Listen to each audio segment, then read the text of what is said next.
Yeah, you gotta get into this Mortal Kombat zone. Yeah. What up, Mortal Kombat fans? What up, everyone? Welcome. My name is Nathaniel. Yeah, let's get started with that. Let's get that first. My name is Nathaniel Blostone Faust. As we heard the last podcast, I'm a married man now. Yeah, and I'm Zachary Blostone. Yeah, just the Faust. Blostone. Oh, wait, no. I can't be a part of that. Can't be a part of that. No, yeah, it's true. My wife. Ooh, how does that feel, man? To be honest, well, first off, this podcast, mainly we talk about religious trauma here. Indeed. Because we were both raised in the evangelical Calvary Chapel Christian church. Yes. And Calvary Chapel is important because there's a lot of Christian churches out there, but Calvary Chapel is probably the worst. You know? It's special. Yeah, they leave a really good imprint on you from birth. Yeah. But yeah, the wedding went really well. It was extremely private. Nobody was invited. It was just me, her, and my son, and it was absolutely beautiful. Yeah. Being married, so far so good. You should have been like, kind of sucks. Yeah. No, I mean, given that we talk a lot about religious trauma on this podcast, I was pleasantly surprised, man, how much religious trauma eked its way up to wedding and marriage. And so I've been talking with my therapist about it a lot and working through it. So personally, I've had my own like fair share of weirdness, but I'm very happy to be married to my wife. It feels so good. Yeah, good for you, man. I'm so proud of you. Took 33 years, but here we are. It was lovely to see you guys in the city.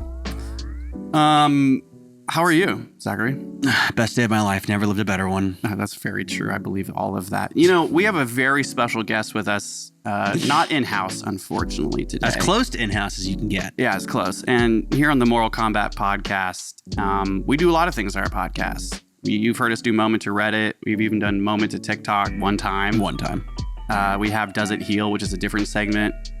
And one of the things we've been building up to is being able to not just talk about our own trauma, because it gets like really kind of tedious and boring if Zachary and I are just diving into each other's religious trauma for again. Yeah. Like 60 episodes. Yeah. And so we're so happy to have with us another guest, a guest who is willing to share their story. Yes. Because on this podcast, we have people that were raised very similar to us, which means they have plenty of religious trauma, I would imagine, to share their story or healed or what have you. Yeah. And we have a very special guest today. We have a very special guest. It's important to us. Yeah. So... well, maybe give a little more background. We have an ex-Calvary Chapel pastor. An ex-Calvary Chapel pastor. This is a big deal. Because Calvary Chapel is a non-denominational. You know, I'm going to let let's just we've already done a long intro. Let's just get into it. Let's give a warm welcome to Nick Vallentino. Hey. What's up, guys? What's up, dude? Nick, thank you for being here, bro. How are you doing? Yeah, I'm doing awesome, man. I'm so stoked to be here. Since I found you guys and Calvary Chapel boys, it's like, I got to have a combo with these guys. Oh, totally. It was wild. Yeah. First off, the way you hit us up, the way that you've got here into this interview and into our podcast was bizarre, because we had interviewed Forrest Benedict, right, like over a month ago now. And then we interviewed Julia Myers, who was our most recent interview. Both of them connected with you in different ways, I'm pretty sure, right? And then you found us and hit us up, emailed us, or reached out to us. Yeah. Forrest. And Forrest sent me the link. He was like, dude, check out this podcast I was just on. And I was actually with a buddy, and we did a whole deep dive on YouTube on your guys' podcast. We're like, they're Calvary guys. This is crazy. Damn. Was your other... He was a Calvary pastor too. Nice. And he's also an ex-Calvary Chapel pastor? Calvary Chapel pastor, yep. Wow. They're next. Yeah. He wanted to be on, dude. He was like, tell him I want to be on it with you. Wow, that's incredible. That'd be amazing. Yeah, the more ex-pastors we can get on the podcast, I honestly didn't know it was possible for a Calvary Chapel pastor to become an ex-Calvary Chapel pastor. And so you've kind of blown my mind. Yeah. But given I think that's what our podcast has been like so beautiful for us, has been able to build this sort of community, right? Like, I think we all come from like a church community where that's all we had. We had all the connections, all your friends, even your lovers were through the church. And so I feel like we're slowly starting to build our own little ex-church community. And so maybe there's a lot more ex-Calvary Chapel pastors out there. There's got to be. Who knows? We're fishing for them. I'm definitely not the only one. I know a few. Yeah. That's amazing. It's tough to get out, bro. It's tough. Yeah. Oh, yeah. Yeah. Thank you so much for doing this, man, for coming on and being so excited to be a part of this. We've learned that this is really, for most people that have, like, even just people that reach out to say thanks, doing this podcast for us, sharing our story. And then we'll ask them, like, hey, would you be interested in sharing your story? And, 90% of people, I think, like, that we've asked, they just immediately are like, fuck that. Like, there's no way I'm doing that. And we're like, totally, like, and so I've always kind of, I don't know, it's really a vulnerable thing for people. I think there's a lot of people that maybe their families don't really know, or they're like, they keep things more private, and it's like this secretive thing. Whereas some of other of us, extremely outspoken, really proud and loud. I don't give a fuck, bro. You just, like, at some point in your life, you just gotta, like, be yourself, man, and just that's it, and not care, and just not care, And that's authenticity. The last few years, and I know that looks different, though. It doesn't mean you have to get on podcasts, and But for me, that's me just being authentic. Like, I'm just going to share my story, my truth, not necessarily to put anyone down or tell you to leave the church or anything like that.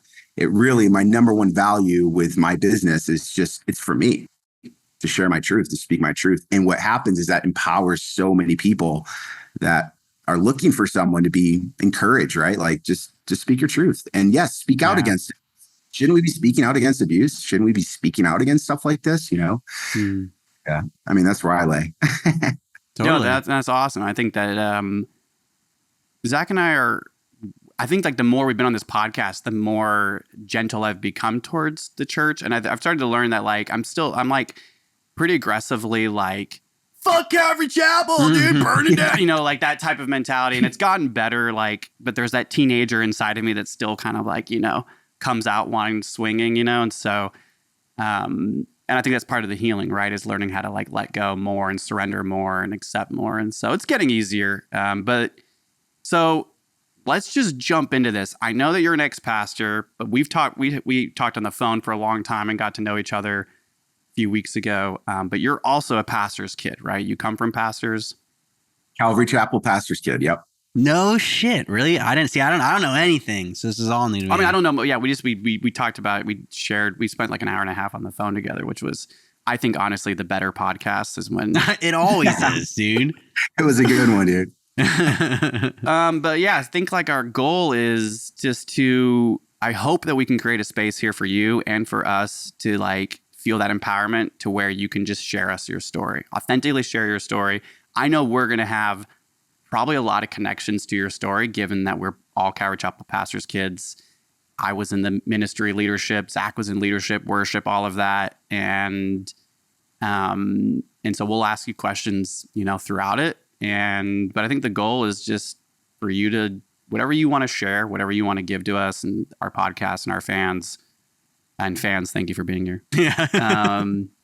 It's on you, right? Yeah. This isn't like, we just hope you feel safe. And so I really, really have a lot of gratitude, man, for you doing this and being a part of our show. So thank you. Yeah, dude, likewise, bro.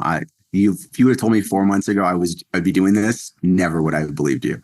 So it's a wild surprise for me, and I'm just showing up, and I'm grateful that you would have me, someone that I don't have therapist. I'm not a therapist, right? I don't have a degree. I'm just a normal guy that went through some shit and trying to share my story. And so thank you, dude. I'm honored to be on your podcast. Amazing. Yeah.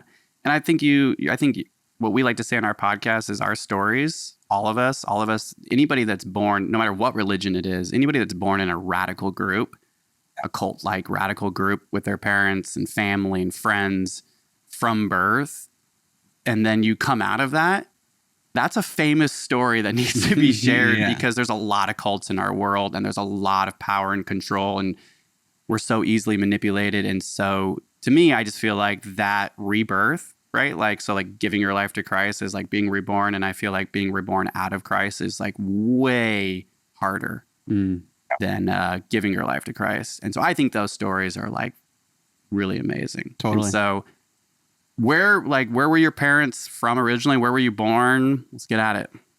All right. I was born in Dallas, Texas. Okay. With Dallas Cowboys game at 7 days old. And then my family moved to Rochester because my parents had me at 15 and 16, and they're all from upstate New York, Rochester. And so when they had me, they moved back to be near family. So I grew up in upstate New York, Rochester, New York, till I was 16, 17, I went to Bible college, Calvary Chapel Bible College. And then where in Costa Mesa? Costa Mesa, bro. Dude, I got fucking kicked out. Yes, yeah, dude. What were you doing? Smoking weed?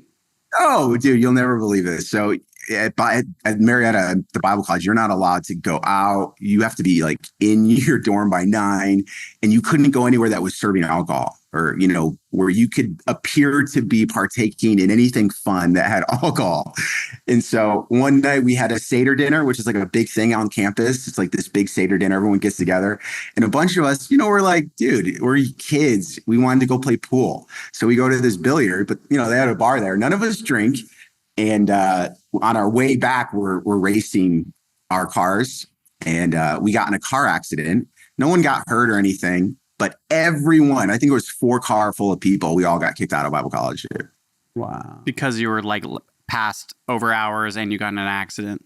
So we went to a bar. None of us drank or anything. And then we got in a car accident 50 feet in front of the Bible college, dude. Wow. So there's ambulance and cops, and it was like this whole thing. Everyone was fine. No one got hurt. Nobody was drinking or anything. But yeah, we all got kicked out. Yeah, it's like going back into mom and dad's house, and they're like, "You're out of here." Yeah. I told you no more street racing.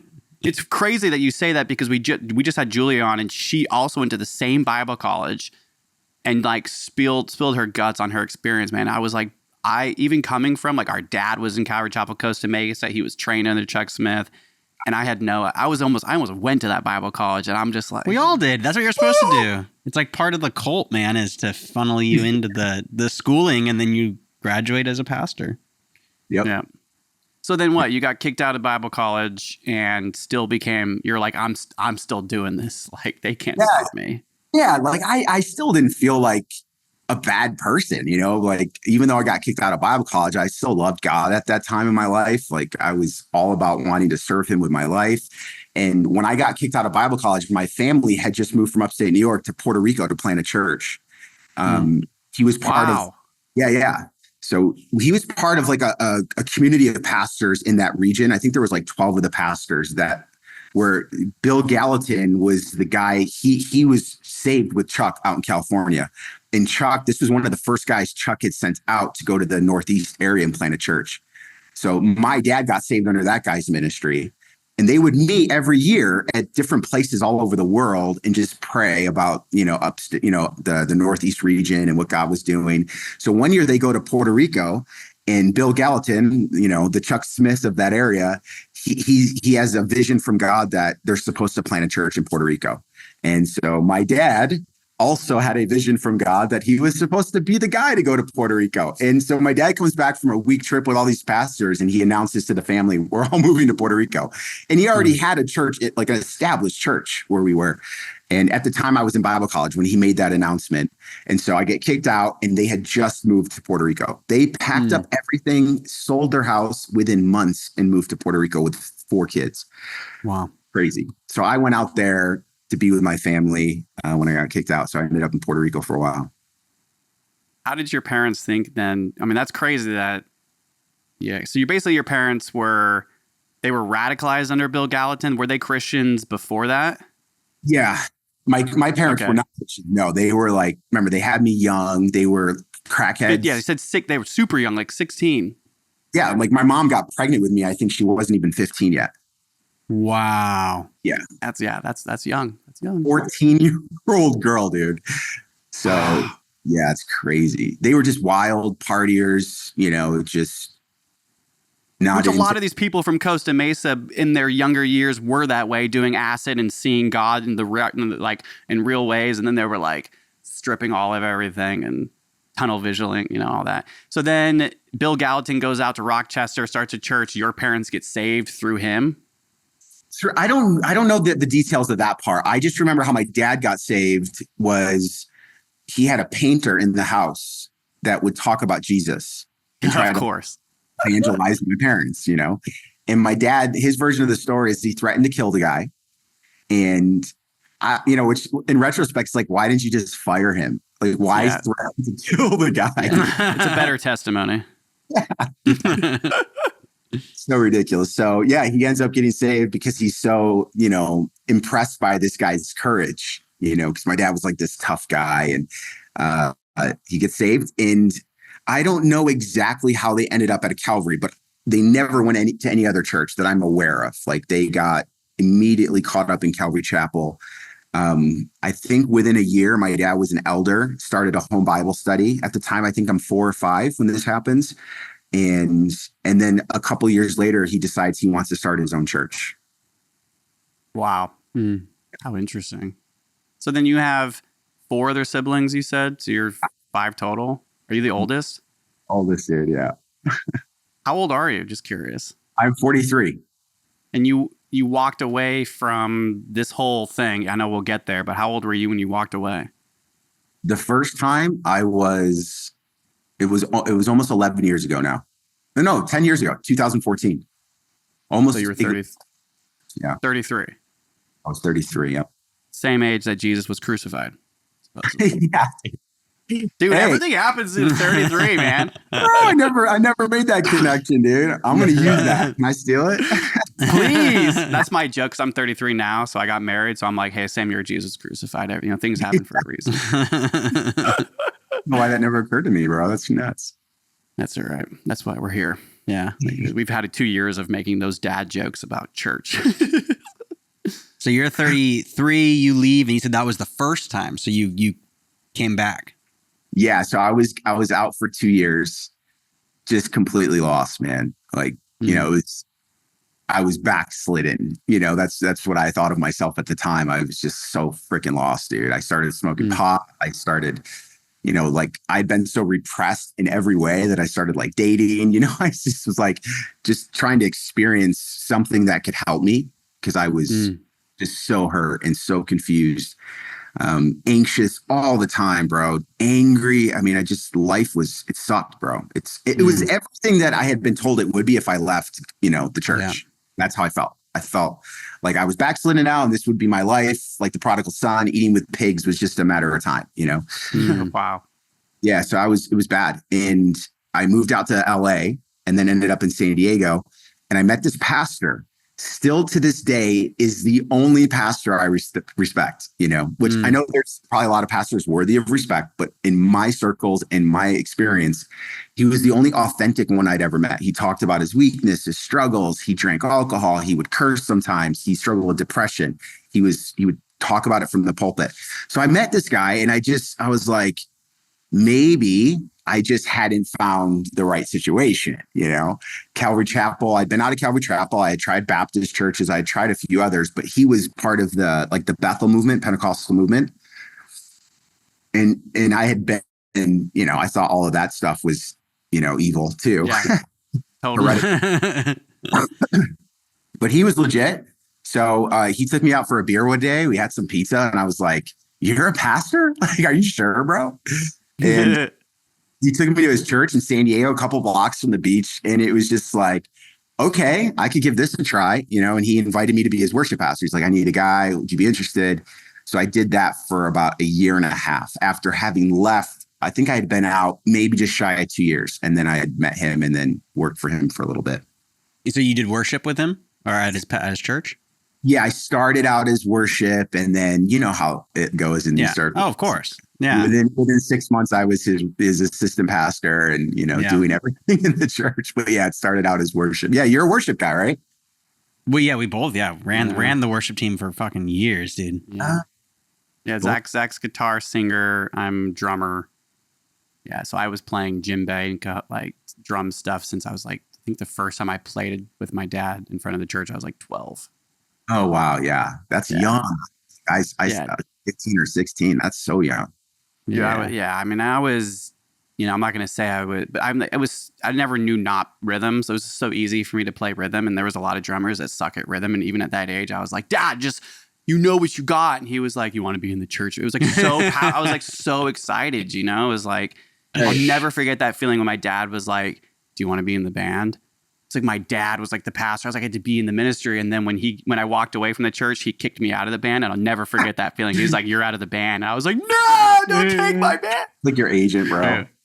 Oh, it was crazy. True. All right. So then before we like keep talking about the 30s, right, I want to get back to like Marietta, because I want to like, you went to Marietta, you get kicked out of the church. Your parents moved to Puerto Rico, started the church in Puerto Rico, which is wild in and of itself, right? Like talk about an American colony that is already like racially like suppressed and like kept at such a distance, but yet they're like embedded with the same American psychology and the same American education. Yeah. And so that's fascinating. So then you're at Puerto Rico, you're doing ministry, I'm imagining, with your parents. Where did you what goes on from there? Yeah. So I get there. I had never really been in ministry up until that point. I went to Bible college, get kicked out, and I had been in bands though my whole life, but I had never really played at church. I think there was a few times. My mom was the worship leader. My mom's the worship leader. My dad's the preacher, and I think I played backup. I backed her up on guitar a few times. But yeah, I just never had that interest. But here I am. I got kicked out of Bible college, and I'm I feel like I've blown it. The PK, Calvary Chapel pastor's kid, gets kicked out of the Calvary Chapel Bible College. And I felt like an embarrassment to the family, And so, yeah, here they are. So my dad, they move out there. There's 5 kids now and them two. And we're living in a 2-bedroom little house, just like, and there's no church. My dad literally moves there knowing almost no one. And he just starts working. He starts like a construction business. We were doing roofing and, just basic repair stuff. And so he needed help. And so I was just there for the first year, just helping him. And he started a little home Bible study. But then, it started to grow. And now my mom, she's always been the singer worship leader. She didn't have anyone to back her up. So I started playing guitar in the band, and the church starts growing. But it's really interesting how the church grows there, because to your point, Nathaniel, it's mixed there. Some people love the United States. Some people love English, and they love the culture of America. And then there's the more what we call Isla people, like island people, that hate it, right?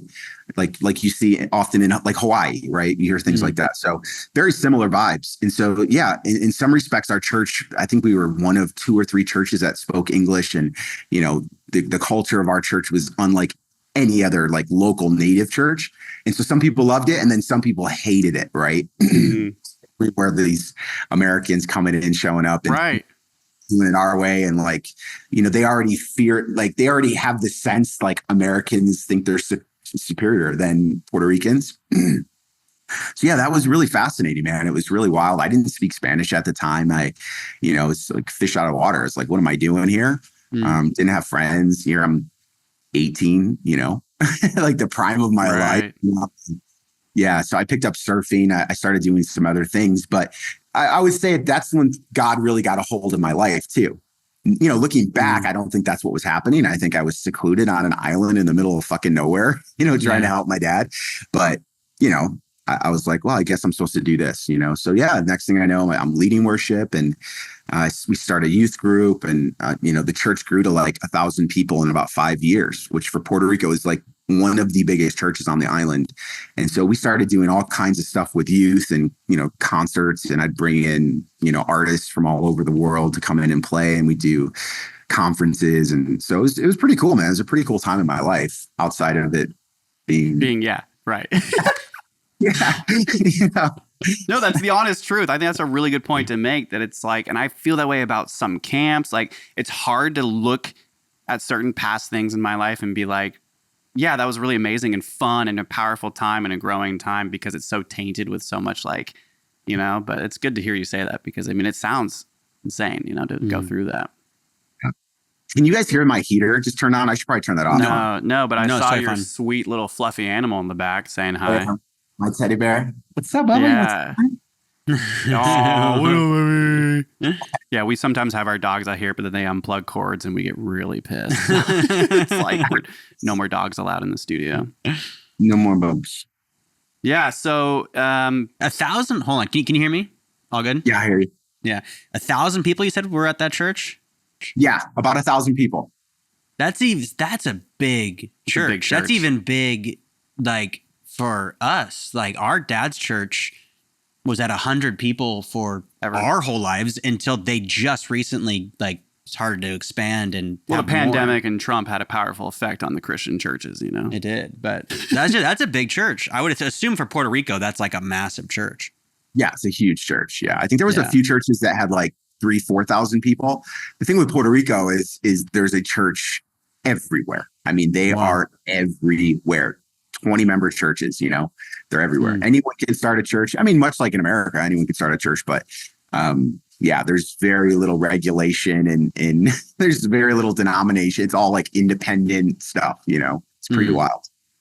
Yeah, I've never been. I mean, I've met a lot of people from Puerto Rico. I've worked with doctors that are, from Puerto Rico, and that's fascinating. So then you nosedive into the family business, basically the Calvary Chapel family business, colonialism at its finest. You know, it's like got it. You know, and so then when did you make the lateral jump to start your own church?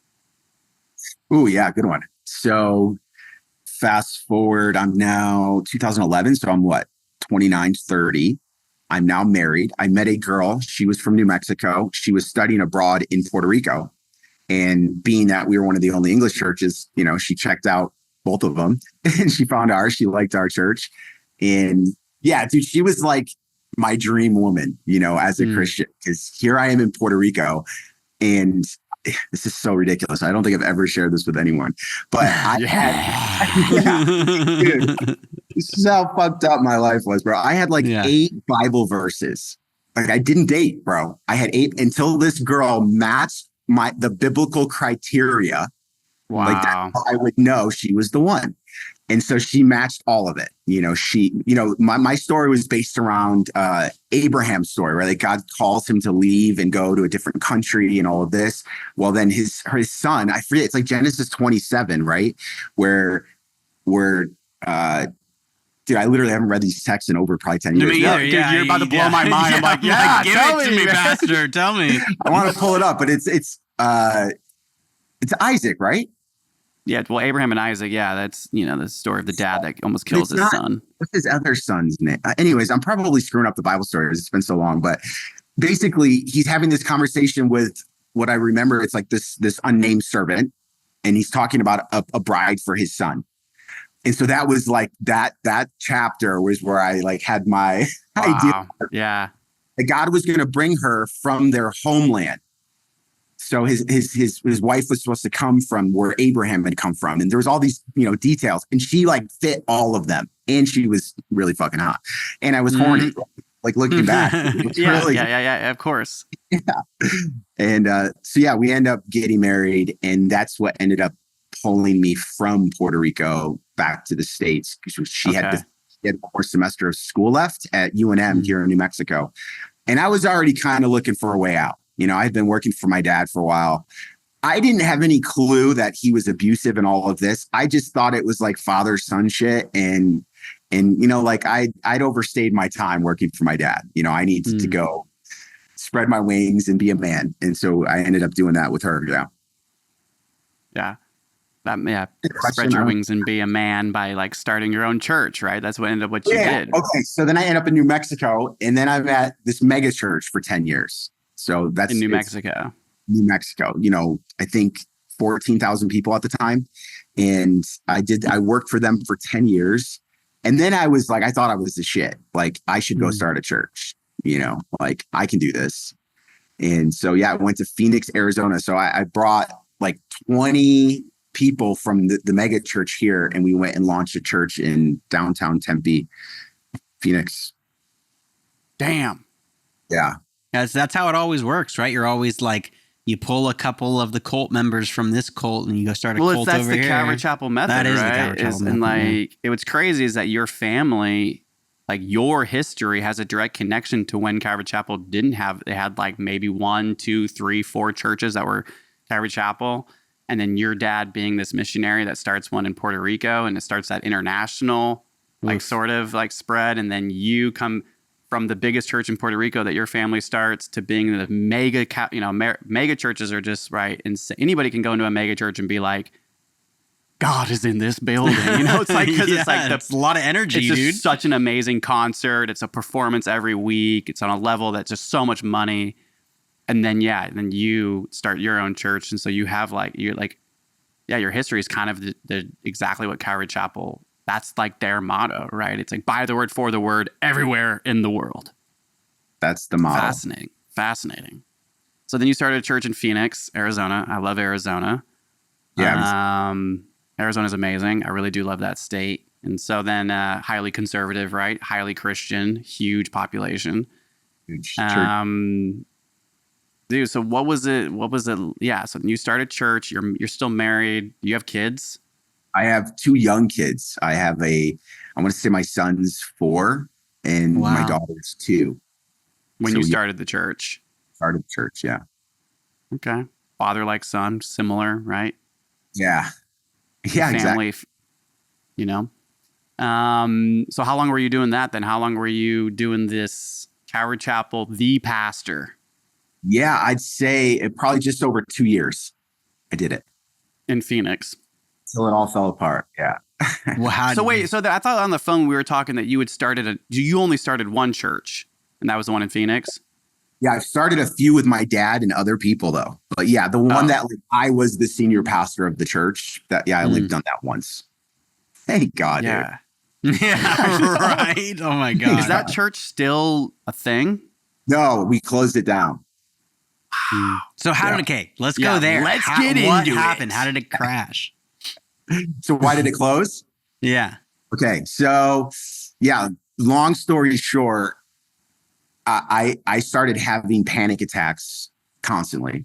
I was working full time, planting a church, and 2 young kids. My then wife was separated from everyone she knew, right? She didn't have family support as, a young mom. She didn't have, so she was having a hard time. And so obviously it just started to a lot of friction in our relationship. And so it was a perplexing time for me. I'm planning a church. I'm doing what the last, X amount of years has led me towards, this was it. And neither of us are doing well. I mean, dude, I was in and out of the hospital for a year, convinced I was dying, Wow. It's really bad, my anxiety. And then I obviously would lead to depression, which often happens, right? You don't know what's going on with you. You're anxious all the time. And really, I didn't even have that language. I didn't know it was anxiety that whole year. I got every test possible for the heart, literally every test over the course of a year, because I was just anxious about what was happening in my body. I felt now knowing the symptoms, anxiety, like an elephant on your chest. I live with that. Sharp pains radiating through my body, but specifically my chest most often. And just all of the symptoms, dude, of PTSD, that level of anxiety, fear, and all that. To find out at the end of that year, I'll never forget, dude. My primary, he goes, "Okay, dude, we've done everything. I think you have anxiety." It's bro, why didn't we start there, dude? Give me a pill for that shit, So yeah, then I'm that was probably the very, very, very, very beginning of my deconstructing and leaving the church, because I couldn't wrap my mind around why I was anxious. I was serving God. I was doing what God had put me on the earth for. I had worked my whole life to get to this place. Things were going really well. The church, our first service had over 200 people. So we went from meeting in a theater for about 6 months to being able to rent a little strip mall, So I mean, the church exploding. And, the guys that I had brought with me they now have record deals. They're that level of musicians. So our music was just fucking amazing. Killer. Dude, such a cool church. And it's so weird to say that, but no, it's true, man. And it's also being able to bring the good music, especially in Calvary Chapel, was the best churches had the best worship, the best music, the hottest worship leaders. Yeah, dude. We're the best church. Exactly. Yeah, no, we get it, man. Yeah, and they were super handsome boys. They were twins, and we did an album our first year, so it was very music driven because we were in, Tempe, across from ASU is where we started meeting. So we knew we had to be relevant to that age. We wanted to, 70,000 students, I think. We wanted to reach those kids. That was our main goal. So it was really a glorified college ministry. you know? Yeah, interesting. Yeah, supported by a few key families, you know. So, so yeah, I just had the anxiety. My wife wasn't happy, and our marriage started to rupture as a result. And you know, we were in and out of counseling for like 6 months. You know, just trying to figure out like what was going on. Up until then, our relationship had been fine. It was just like the stress of everything. And so yeah, basically, shit fell apart with her and I. Like it got really bad towards the end. And long story short, I ended up. Well, I kind of want to share some of the juicy details because it's pretty fascinating. Because my marriage was struggling, I'll give you this detail. Because my marriage is struggling, I remember I called my board of directors and I told them what was going on. And I immediately get told, like, I need to step down. Not permanently, but I need to take like a leave of absence. And dude, no joke, it's like, figure out your marriage before you can come back. And here I am, just like broken, crazy anxiety. Like, I have 2 little kids. My wife and I are struggling. She's not happy. And that's what my board decided. Like, no, like, hey, let's surround you. Let's support you. You guys have been going hard. Let's give you a break. It was like, now I'm borderline disqualified, you know? And so, yeah. They don't want you to look bad. They don't want you to have the bad marriage as the pastor of the church. Yeah, that's not a good look. No, it is not. And deeper, what it is this. Yeah, true. We have bills to pay, and we cannot go a month, 2 months without money coming in. And if you leave or your marriage or whatever, it's just, you know, it's really, that's all it is. It's just, we have to, the board of directors, we have to pay bills. And you brought us here to kind of help run the ship. And if you're not able to be here on Sunday and your marriage is struggling, then you're bad for business is essentially what it is. So, you know, you need to step down and figure that out. And so, long story short, I called my pastor who had sent me out here, or who had sent me from New Mexico, the megachurch pastor. And I just told him what was going on, you know, and he said, no, they can't do that. They can't do that. Fire your board. You know, what? Like, dude, that's fire your board? The Calvary. I don't know if you know this about like the polity of the church. It's like the senior pastor, whoever's, you know, the president of that board, has full power and control. Nobody. Yeah. We know that because we're pastors' kids and our dad is still in our county, right? Like where we do this podcast, he still runs the Calvary Chapel. He's been running for 28 years. Oh, wow. 25 years. As a pastor? Yeah. I don't know if he's done it for 20. I think it's been like, my gosh, how old are we now? It's been over 2 decades, which is okay, maybe like 22, 23 years. Just to connect with what you're saying, we've never known the level that you could probably share with us, like what you just did, like calling another senior pastor where they influence you to be like, bro, you're in charge, fire everybody type of mentality. But we've definitely seen how this goes down, right? Like the power that our dad has had, and also what people in the church reflect back at him, right? And how that's reflected into our family and into like him being a dad, like that the God complex and the power structures that be in his life are real, right? Yeah. And so that's a lot of pressure on him. He's responsible for these people. He is their pastor. And so, you know, the family always suffered because he would be the one supporting a lot of the church. He's always there for the church. He's got to be there for the church. And there was always conflict in the board, and we would know about it. And, you know, this youth pastor, you know, was having something going on in their family or whatever, and they get fired like that, you know, and it was like, it always felt very capitalistic, right? Like very business oriented, yet shielded under the, you know, cloth of Jesus Christ, you know, the blood of Jesus. But it was like we just knew from the jump, man, that like, oh, this is a business that functions like a business, operates like a business. Our dad makes a ton of money off like from that box. I remember I used to like tithe and be like, this goes to my dad, you know, like paying my dad's. It's crazy being a pastor's kid, right? You like believe all this shit, but you know the background, all of it. Yeah. So that's fascinating. So then they tell you. You could see that. You were aware, even at a young age, like what was actually going on. Zach was a lot younger. No.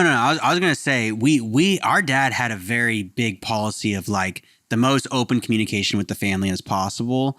There was things that he tried to like keep from us and like some really shitty shit that would go down behind the scenes. And we would think that he was like the good one when then you'd hear stories from other people and it'd be like, who knows who did what? But we knew a lot of the stuff going on behind the scenes. There was a lot of like, you know, in our county, which is, I'm sure you experience this too, right? There's like I think 5 Calvary Chapels in this county alone. Like every city or every like in the county here, like every town and city has its own Calvary Chapel and its own town and city. So people only really have to drive like 5 minutes here to go to this Calvary Chapel, or 5 minutes, and all the pastors know each other. And so like we grew up like being the pastor's kid for our dad's church, which was like, we were known as the pastor's kids from the other pastors. And sometimes families would leave his church to go to a different church. And there was like a church in the city next to ours that literally pulled like half of my dad's church. More than half, like a huge amount, because he started his own church out of like from a different Calvary Chapel. And instead of him like starting it somewhere else, he started it like in the town next to our dad's. And they lost a lot of people. And that whole experience was like weird, because I was like walking away from the church at that time, and I was still like so angry at this pastor taking my dad's church. And there was like so much, we just saw a lot of that, like really weird, like there's all these guys that are running their own businesses that are pulling people from different businesses because they like provide a better children's ministry or something. I don't know. It's weird. So weird, dude. It's so crazy to hear you talk about stuff like that. I haven't thought about that in forever. Just like that, the behind the scenes banter that you'd overhear your parents talking about, and all that stuff, man. Yeah. And then when people like steal, cannibalize, like but then they like face to face, they're like friends because they're both pastors in the same area. Exactly. Yeah. So funny. Yeah, dude. It's fascinating, especially like when you get out of it and you start looking at just how America works, how capitalism works, how business works, and how powerful using people's pain and suffering, and then, you know, putting that Jesus in front of them and being like, yo, like you can find a happier life, and they do, and then they start tithing. Yeah. It's like, it really is insane, right? How like this connection to trauma can pay people so much money. And so it might look different in the church, or it might be like, you know, shielded with all these different things, but ultimately that's what pyramid schemes do, right? They take someone's vulnerability and they're like, hey, pay me, pay this, and we'll take care of you. Like you just keep coming back. We'll provide friends. We'll provide donuts. Literally donuts and pizza. Donuts, coffee, everything the body doesn't need. You'll be great. We'll take your dopamine up, and then we'll cry, and it's going to be awesome. Yeah, dude. Talk about kids drinking coffee at far too young of an age. Yeah, I started drinking coffee. I was addicted to caffeine at the age of 12. When I started drumming, I'd take that coffee, be like zooted. Like, yeah, dude. It was nuts. So then the senior pastor, you hit them up, and they're like, yeah, no, they can't do that. Fire the board. What'd you do? Did you fire the board? I fired the board. Well, okay. Fuck yeah. To my credit, I got all of my leaders together and told them what was happening, and we took a vote. So it was like the people I actually, because all my board, they were like big wigs in business and different things. None of them lived locally, you know? And so, yeah, I got my local people together, the people that ran the church, and said, look, this is what's going, full disclosure. Do you guys want me to be out or you know, talking to you? So what was cool is that most of the leadership team had come with me from this mega church. And so, you know, he was still our Pope, you know, so to speak. So, right. Yeah.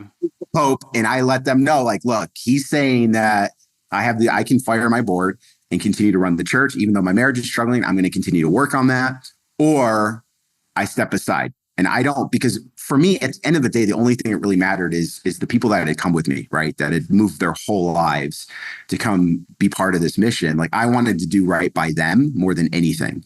And so they all voted. It was unanimous. Like, no, you should stay. Like, that doesn't make any sense. I'm so sorry you're going through that. You know, fuck those guys, basically. And then fast forward. They were probably just really scared. Sorry to interrupt you. They're probably just really scared that you might fire them. So they're like, oh, no, stay. We'll work with you now. Yeah, I mean, think about them. Like their whole livelihoods were here, right? And now in Phoenix, and like the thought of, I mean, there's so much to it, right? Did they really want me to stay, or were they just terrified that if I left, what was? Yeah. Who knows? Yeah, it's an interesting point. I don't know. I've never considered that. But yeah, the marriage just wasn't working, and we started going to intensive therapy. We even went to Florida for like one of those intensive like 2-week things. And yeah, we just were really struggling, man. So I'm still back preaching. I'm still running the church, but it just started becoming clear to me, like I can't continue to do this. You know, I cannot continue to be raising 2 little kids, working a full-time job, planting a growing church, all the while, like my home life just isn't great. Like I would feel so much shame every time I preached because I just knew my relationship with my wife, like we weren't making a lot of progress. It felt like we were actually going backwards. And so I call the bishop or the Pope. I call the Pope and I give him an update every month or so. And he could just tell. He's like, look, just move back, dude. Just move back. He's like, we just opened 2 new campuses. I need a campus pastor. And so he's like, just come back, let your wife be around friends and family, and you just come back and relax. And that's what we did. We decided, we put in our notice at the church and we broke the news to everyone. And it was sad. We wanted to have someone, take over.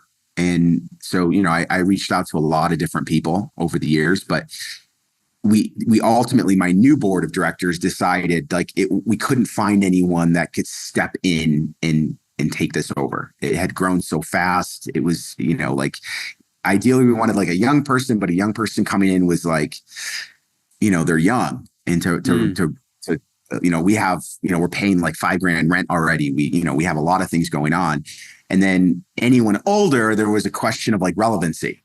And so at the end of the day, we all decided, sadly, we were going to close. Now I don't see it as sad. I'm glad that church doesn't. Yeah. No, I got you. Yeah, no, you're the way you're describing it is good because like I'm actually there with you. Yeah. I'm like, yeah, man, this is a bummer. Wait a minute.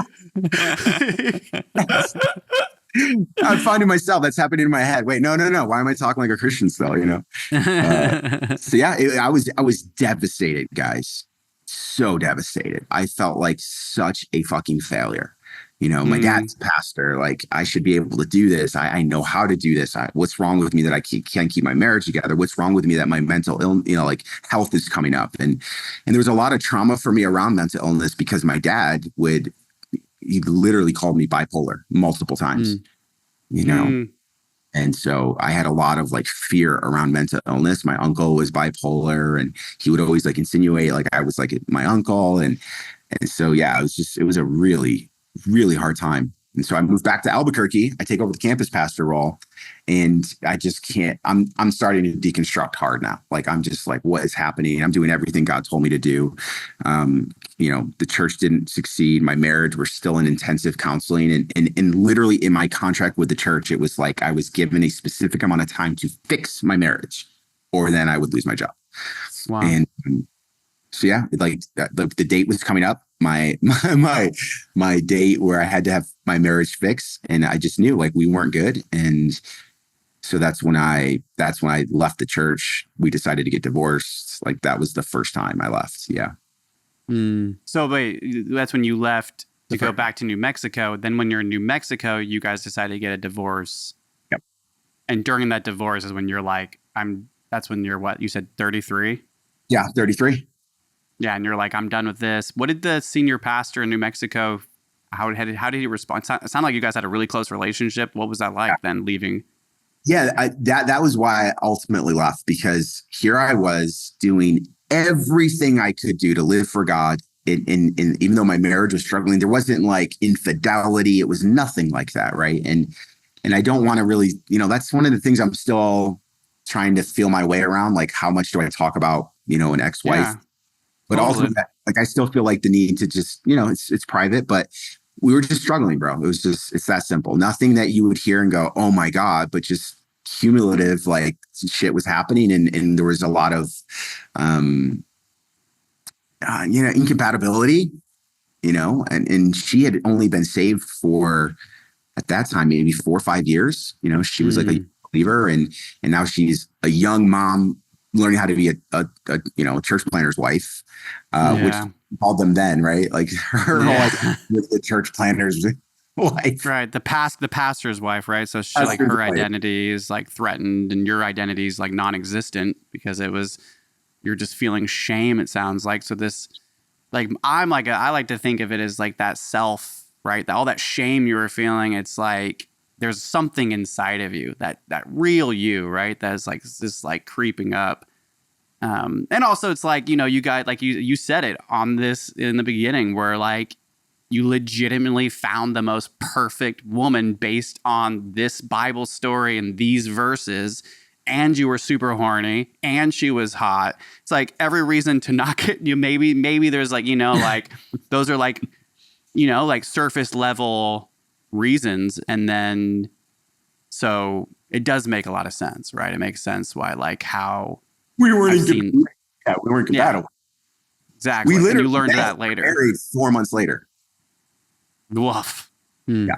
I mean, that's the way the church goes, man. You were doing it by the book. I mean, that's it's not shocking at all. Also, really, really sorry. I know that was a while ago that you guys went through that. But you got kids, and your kids are now older now, right? So they were like 3, 4, right. Or how old were your kids when you went through the divorce? So I think 5, so 10 years ago. So my son was 7, my daughter was 5. Yeah, dude, it sounds like such a tough time in your life. It sounds like that's when shit lit up in flames for you.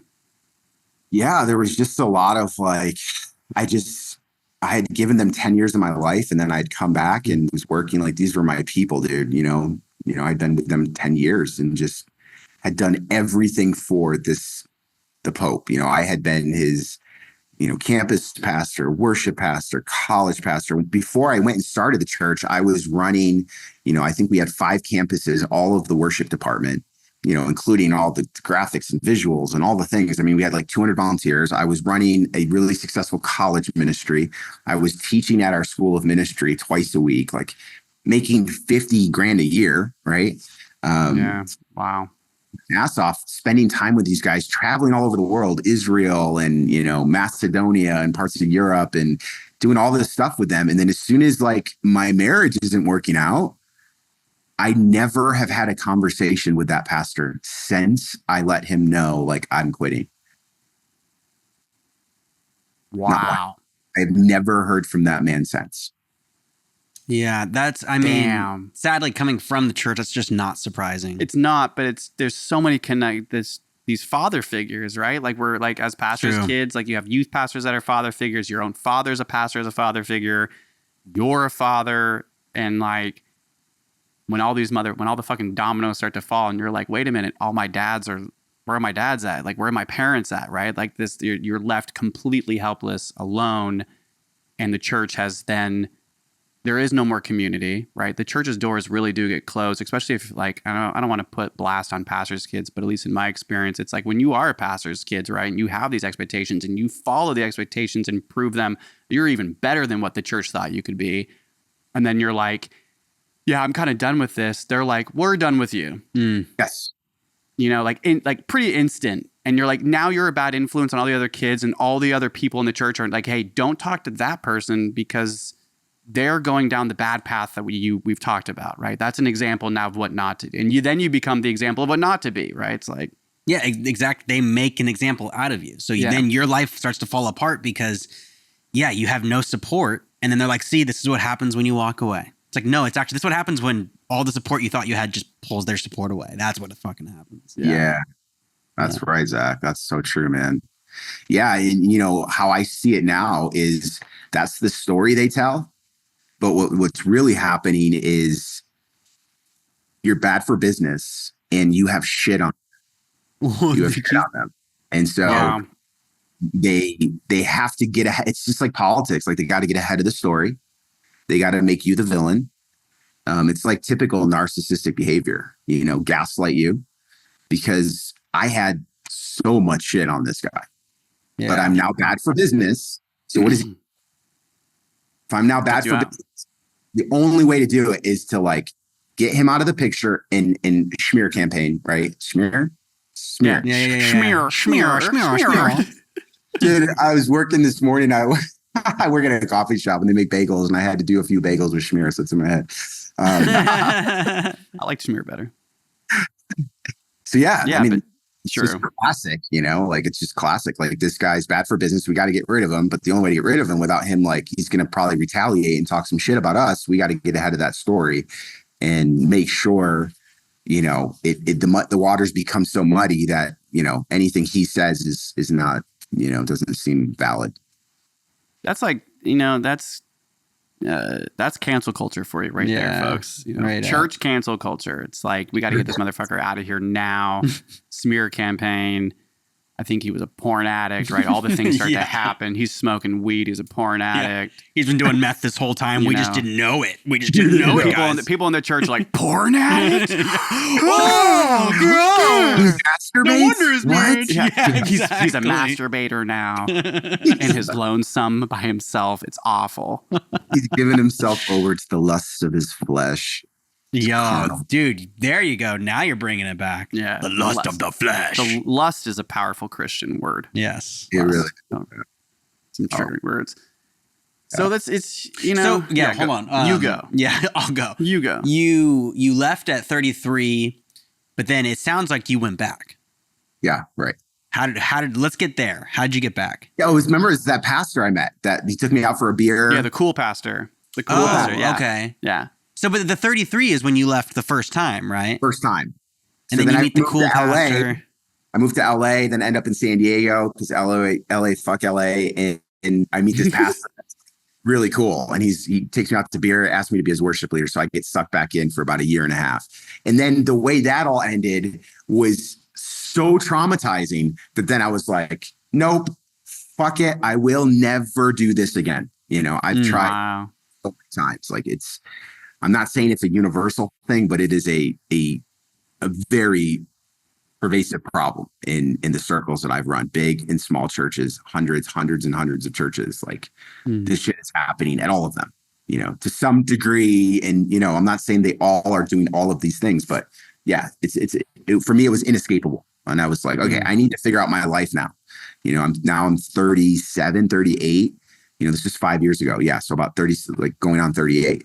Where I was just like, I can't keep doing this stuff. I need to figure out what an adult is outside of all of this, So before we get into the late 30s, then, just because I think what's powerful, so much of what, as these stories come out, and it's so what got you, what was it? I know the marriage was falling apart. You guys get a divorce, but this anxiety that you're talking about, this physical pain you were suffering from, you thought you were having heart attacks. Yeah. Maybe, you thought you were in liver, whatever it was, right? It was I know exactly, not exactly, but I've experienced that where my stress goes to my body first. Yes. And so I stopped sleeping, 8 years old, insomnia became a part of my life. And I just, whenever I would think about it as a kid, my parents would just pray for me and they'd be like, no, you just got to go back, whatever. And I would be up for 2 days straight and just oh, this is normal, right? Certain and then I developed an autoimmune hives disorder at 13 from some trauma that happened. And it was my body gastric reflux. I've had IBS since, who knows when. And so I'm just more curious, that experience then. So you would you go to these other people when you were the pastor? Would you go to people in the church looking for support with your anxiety? Would you pray to God and be like, God, help me with this anxiety? So you're seeing these doctors, right? Because in my experience, when me and Zach had our issues, there was no therapy. There was not there was nothing like that was being encouraged until Zach ended up getting a Christian therapist in his life. And then it became I was already kicked out. But I'm just curious what that was like then for you, where you go to all the Christian avenues and it's just getting worse. Yeah. So ultimately your body is what forces you to do something about it, right? I don't know. That just, yeah. My body was dying. I was dying. I was forced to try something else, because I was suicidal, bro, by this time. I was just so lost. And just like you said, I felt like my body was a torture chamber. My mind, I couldn't fathom living another day that way, sober. It was just so so bad. All the thoughts, all of the shame, all the guilt, all the Bible verses, all of this, it just didn't stop. Total, complete neurosis of the mind. And then there was the emotional piece, right? And then my body is feeling all of these things. So it's anxiety, cortisol just pulsing through my body 24/7, and just literally I would disassociate. Here I am, I'm disassociating. I still am trying to piece together parts of my childhood. And then in this era of my life, I started disassociating again. suicidal. I bought a motorcycle just so I could ride the coast and fantasized about like one day just driving off this cliffy region called Sunset Cliffs. Like I just smoked weed all day, every day. I was always permanently stoned just to survive because it was absolutely unbearable. And then I started going to therapy, bro. I give all credit to therapy for saving my life and getting me off that path.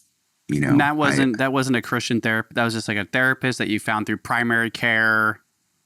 Yeah, I'd done the Christian therapy thing and it was fine. You know, I learned some good techniques for sure, but it's just really funny for me to look back because the very thing that caused all of this, I was still going to that source to get help for all of it.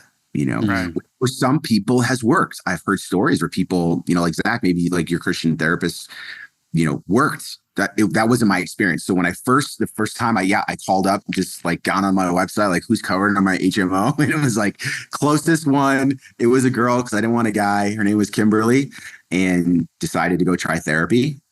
Even though I had all this guilt and shame right around that, because my dad had all these famous like catchphrases around therapy. You know, like you don't need to meditate. You just need to pray more. You don't need to go to therapy. yeah, 100%. Tell me about it. Yeah. You guys the same? The Christian therapy. 100%, man. It was, I was years after I left the church that I got therapy for myself. Like it was actually when I became suicidal myself for trauma. And it was a Christian therapist that I saw. The first therapist I ever saw was a Christian therapist 8 years after I'd left the church. Wait, what? Yeah. Who'd you? Okay, you can't drop names. I won't drop names. But The one that mom and dad when knew? I found out about my son and he was... Oh, the crisis therapist. Yeah, the crisis therapist. I don't think like, she's a Christian all of a sudden, therapist. this kid came into my life and I was like, damn. And like this girl I was with left like that. And my parents were like, come back home. We'll take care of you. And like... So like similar where it was like I was back in the same space and area that was like reinforcing that trauma, like, and I was starting to go back to their church to support them. I was so vulnerable and like so sad and like so I got really sick, mentally sick. I was like, this is it, Dad. I remember calling my dad and be like, dude, I don't know who else to talk to. Like, I'm gonna kill myself. And he was like, yeah, that's funny, buddy. Yeah, there's somebody I think you could talk to. You know, like. The way he dealt with my suicidal thoughts, which, you know, I will say that worked for me because I, you know, like as a nurse now, like sometimes sarcasm and sometimes really heavy shit can be like lightened by like sarcasm and not. And my dad's like got this power with like very like sarcastic and he's really, you know, pastors are good at this shit. And I remember being like pissed at him and just being like, Dad, I'm serious, man. I've never had these thoughts. I'm going to kill myself. And he was like, no, you won't. Okay, I won't. Like, and that's like, and it was like worked. I was Ridiculous. like, yeah, because I mean, I wasn't, right? Because I was just like, I was going through a crisis. And so then I saw this therapist that I was lucky. It was a magical crisis there. I had like 4 or 5 sessions with her and she was a heroin addict and all these things most of her life and then gave her life to Christ. But she had like a practice. I won't get too into it, but it was like, I got really lucky with this idea of Christian therapy. I don't think you got very lucky with your Christian therapist, right? I wouldn't even classify your therapist that you saw as a Christian therapist. She was I think a therapist before she became Christian. Right. And she was an actual trained therapist. Right. There's like Christian therapists that don't actually have the legal training, but they can give therapy under Christian guidance. I saw a fully trained legal Christian therapist and he was a fucking psycho and nothing fucking works, dude.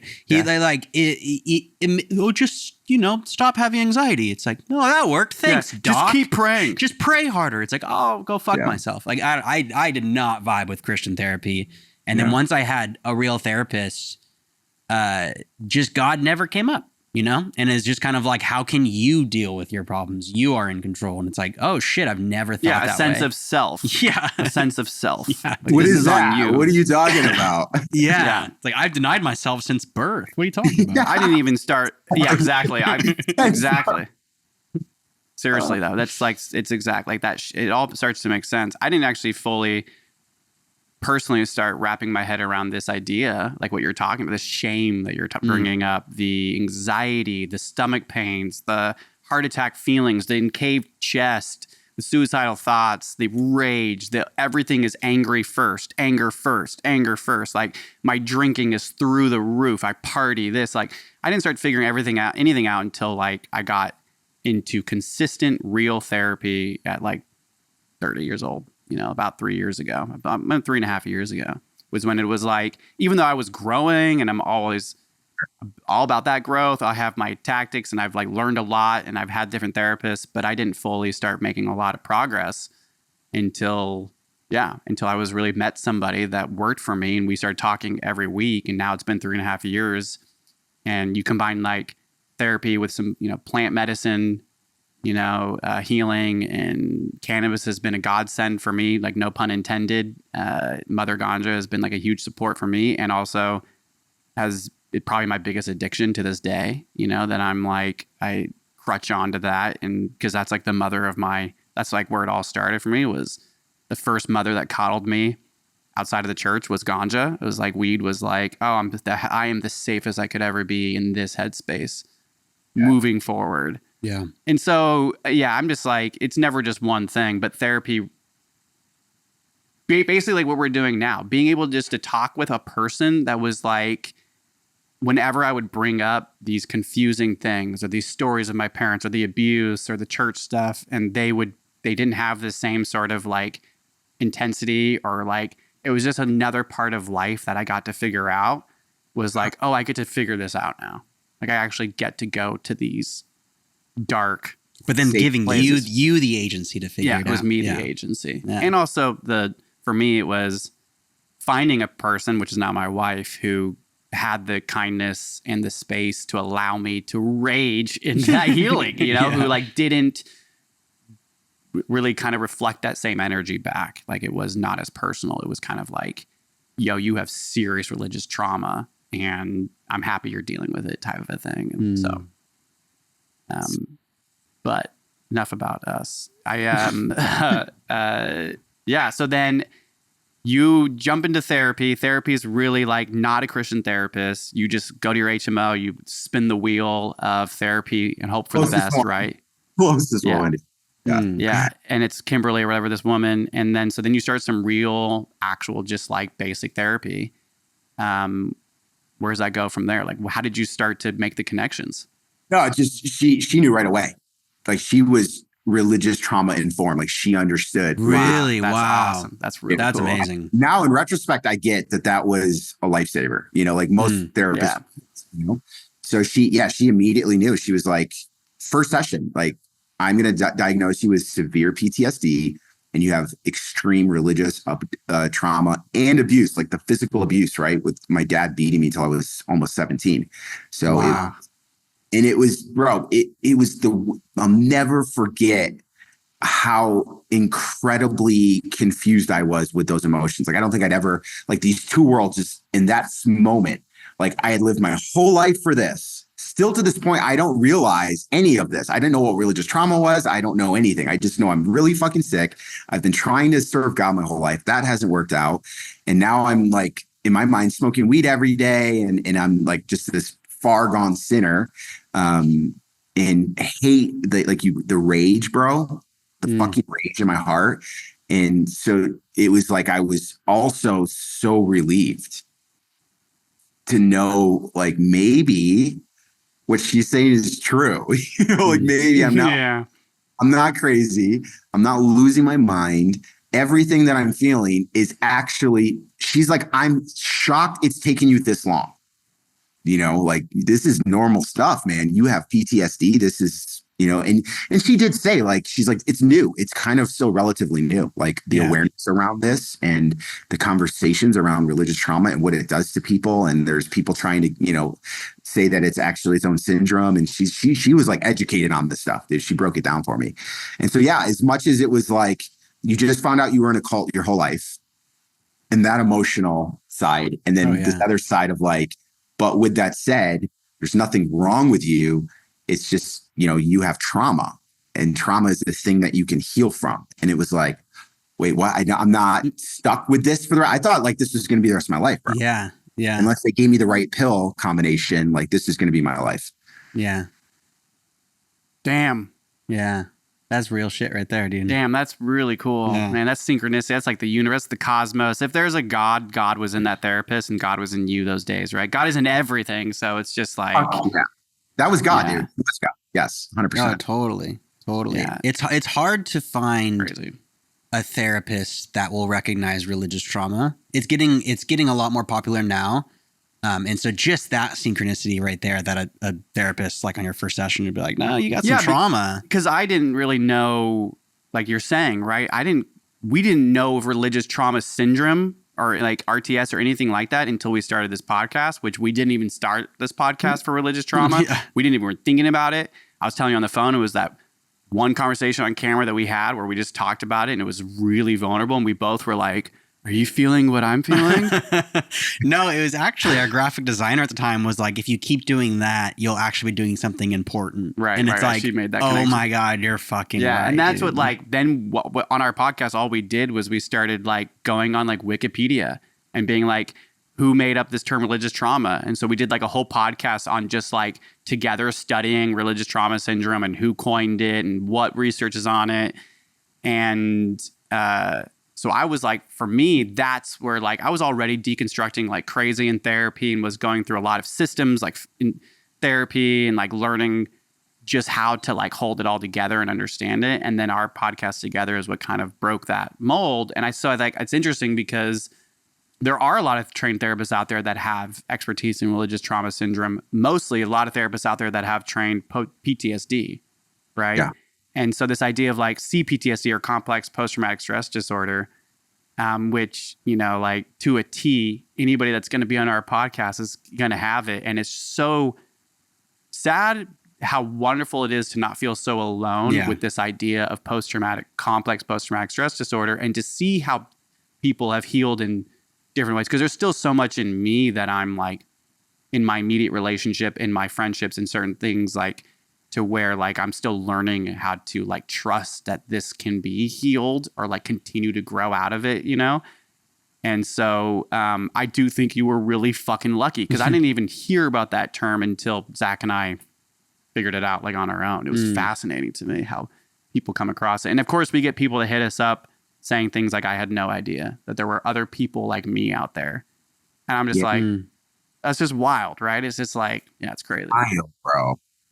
Since I started, you know, stepping into coaching a couple months ago, it's insane. Like people don't know. They're, you know, I didn't know for like 4 years. I had no idea. Just like living in misery. And so it's still like, why would you know? Right? Like your whole worldview is all of this is evil. And that if you don't fit in the church or something, you're the problem. So how would you make that leap without, like you and I said, like our experience, like my body forced me to do it.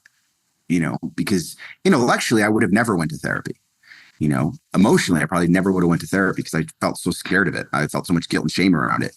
But my body was screaming at, like, I just knew if I don't do something, I'm going to not be here. And I have young kids, and that's not an option for me. You know, at some point, I woke up that I'd been fantasizing too much about it. She warned me, my therapist, like, you need to find purpose, buddy. You have to find purpose. And obviously, I have 2 little kids, right? So that wasn't hard to do. And I knew I had to try something. And thankfully, to your guys' point, yes, I've had a lot of bad luck, but that was some really even bad luck is luck, right? It's like you're still a lucky person, even if it's shit. Right. As a nurse, I meet patients and they're like, yeah, you'd never believe it. I'll like hear conditions still that I never hear about. Like, I'd be like, I've never heard about that. And they'll be like, yeah, that's because only 1 out of every 100 million people get it. And I'm like, well, you're super lucky. And they're like, oh, I guess you're right. I am kind of lucky. I'm like, it doesn't always have to be good luck. Yeah, it's true. That's a good point, man. Perspective, dude. Keep it positive. It's a perspective to cope, I guess, right? Yeah, exactly. So then, how's your relationship with your family now? Oh, man, good question. So my relationship with my family now, I have, you know, the 4 siblings, the youngest one, my sister, Sarah, I helped her deconstruct about 3-4 years ago. Wow. So she's out of the church. Her and I are the closest in the family. Like her and I, it's like, then I have the second youngest, my brother, Jeremiah. He was, you know, he was abused in the church, unlike any of us, without giving, too many details around that. So he actually moved out of the house. He ran away at like 15 because of the abuse he experienced. And what's shocking is I had no idea. Wow. I didn't find this out till as an adult, meeting up with him. I hadn't seen him for so long. But the reason what was painted in the family, the picture that was painted was that, he was rebellious and he wanted to go pursue music. And no, we were never through that. Shit, dude. Yeah. Really? Zach, when they kicked me out, when I was about 17, we were smoking weed. Zach smoked weed with me and had a panic attack that lasted like forever. No, that's what started like the big That's what anxiety. started his. Yeah. Like any reality besides this one? Yeah, any reality. What is God? Besides God. It just exploded my brain. Yeah. Well, then your real mental health, like your issues became like, hey, you're somebody that has issues. Mm-hmm. Nathan has issues. Luckily, Nathan is out of the house now. We got to get him out because he's ruining our church and family. And so similar thing, they like painted they wouldn't let us talk to each other. It really tainted our relationship. And like, we've healed a lot doing this podcast together. Like most of our lives had this like long lasting trauma because of like the separation we experienced. So it's crazy how you can be in the same family and not know shit because your parents especially if they're pastors, man, that's what they do, right? They hide things from people because they don't want the church to know. And it's like, we are the church, right? And dude, no wonder we all are, had so many problems because to live like that is not sustainable. Covering shit up and manipulation and control, like that's just an awful way to live your life, period. But totally. So yeah. So then this brother or whatever of yours, he runs away at 15. Then you have your younger sister's deconstructed, and then you have two other siblings, right? They're married and they're my dad's. Both of those, their husbands are my dad's like right-hand guys planting churches. And I think my dad has 3 churches right now. So they're still in the ministry. So then your 2 of your siblings are out. The other 2 are like married, working in them. Yep. Do you talk to them? Formal? No, never. I haven't talked to them in at least 6-7 years. Even your parents as well? My parents, it's been, I want to say going on 3 years, I haven't talked to them at all. But really, ever since I left to get married, I moved to the States and left Puerto Rico. My relationship with them immediately was gone. It was almost completely gone. I don't even think my kids know their grandparents' names, put it like that. So I was still in the church. I was a senior pastor. Like, I think my dad came to see my church one time. And mind you, they would go twice a year to Marietta for pastors' conferences. They would literally drive through my city.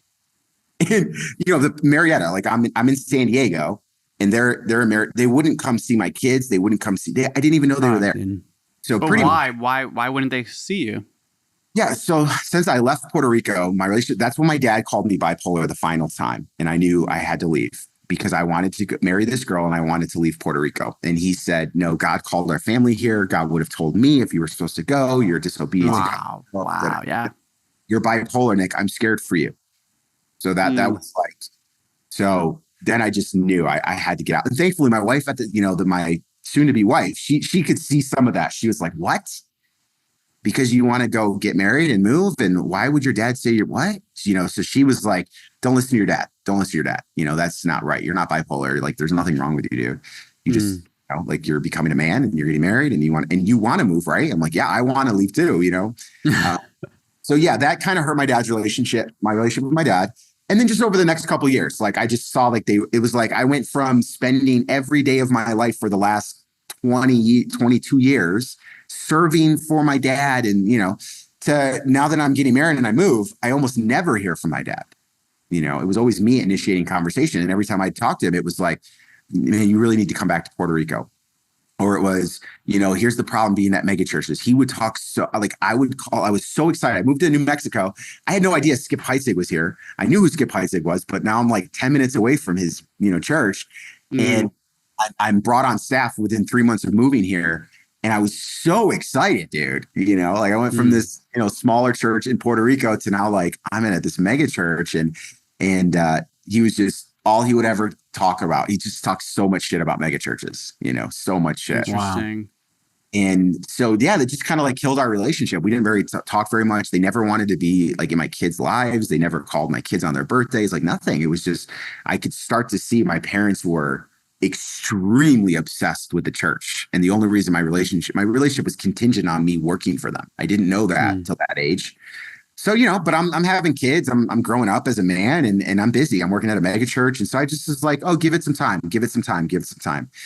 Time goes by, nothing's changing.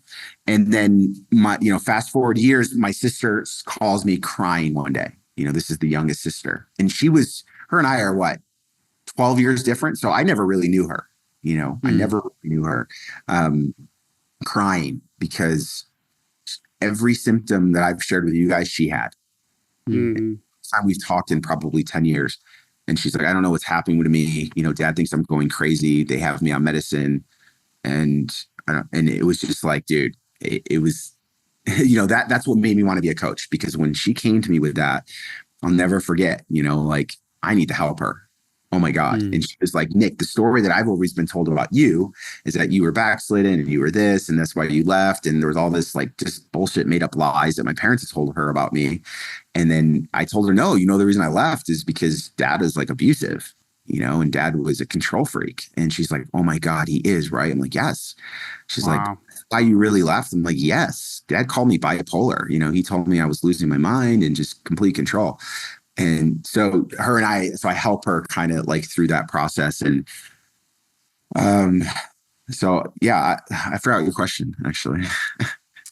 I know. I'm so lost in your like listening to your story. No, we were asking about your relationship with just your family. Yeah, just seeing like so you're just kind of telling us about why. I understand why you don't talk to your two siblings, and I was asking you if you still talk to your parents, and so you said you haven't talked to them really at all in 3 years. That was it. It's hearing her deconstruction story, like her story of trying to leave my dad. She's in Puerto Rico with my dad still. She's the new worship leader. So she would send me like voice memos of like my dad in meetings, that the way he would talk to her. And the assistant pastor, who was the middle sister's husband, she would send me like these. She's like, Nick, listen how they talk to me, like reprimanding her, insulting her, like, dude. And so that's when I lost it. I called my dad. She told me all of this stuff that had come out about my dad, right? Stuff, this is the thing. This has been still my biggest battle, guys, is like the thing that ultimately was the thing that my therapist said to me, that I never went back to church after this. It was because of what she said. She said, I'd been with her for almost 2 years. Things were falling apart at this church in San Diego.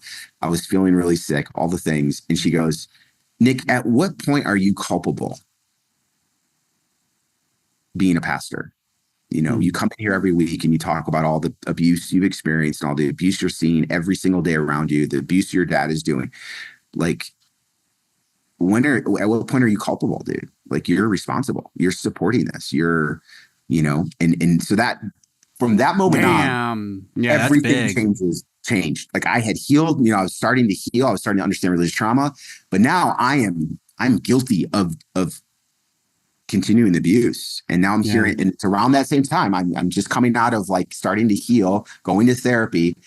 I'm feeling so much better about my life that my sister comes in the scene and she's sending me all this stuff and telling me all these stories about my dad over the last 10 years, And so, yeah, I just called my dad and, I had it out with him, because I was like, this is not like, the things that you're doing are so fucked up. I thought you just destroyed my life, but you are destroying countless people's lives.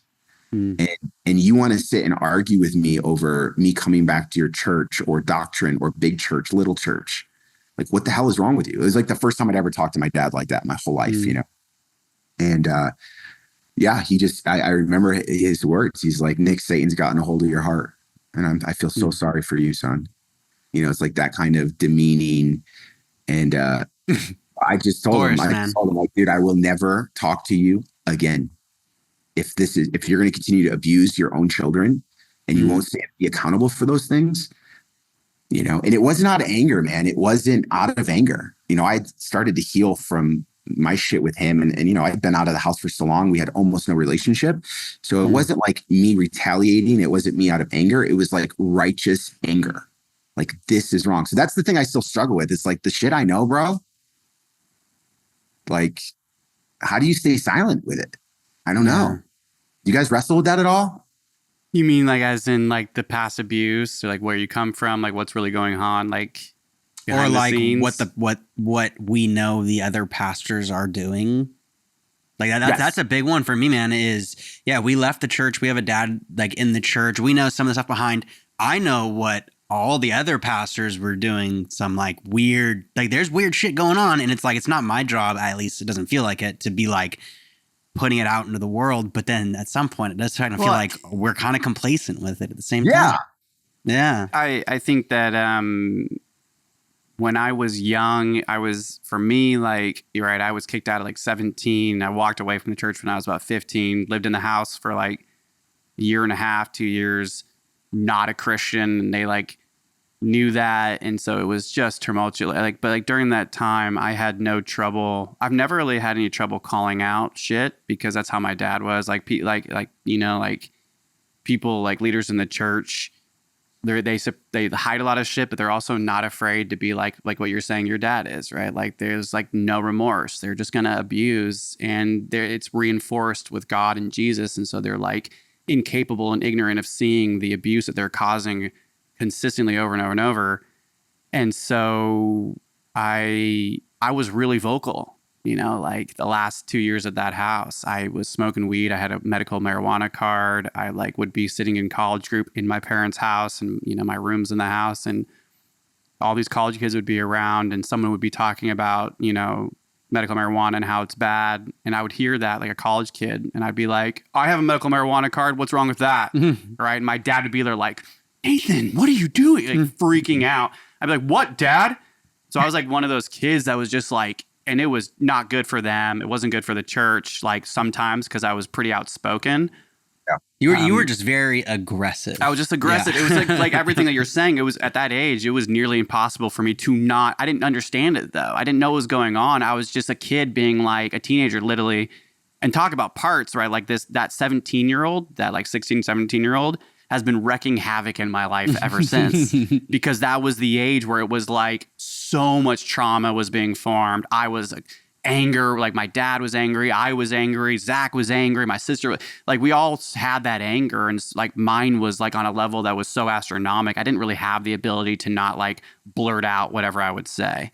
Yeah. And so that got me in trouble in a lot of areas of life, calling out bosses, calling out abusive managers in restaurants. Like once I left the church, it would be like, yo, if there's something bad going on in leadership, I'm going to fucking call that shit out. There was toxic white male, you know, like fragility and privilege in my, like all of that I didn't know about. So I was just kind of like riding that edge. And I've had a hard time with leadership ever since.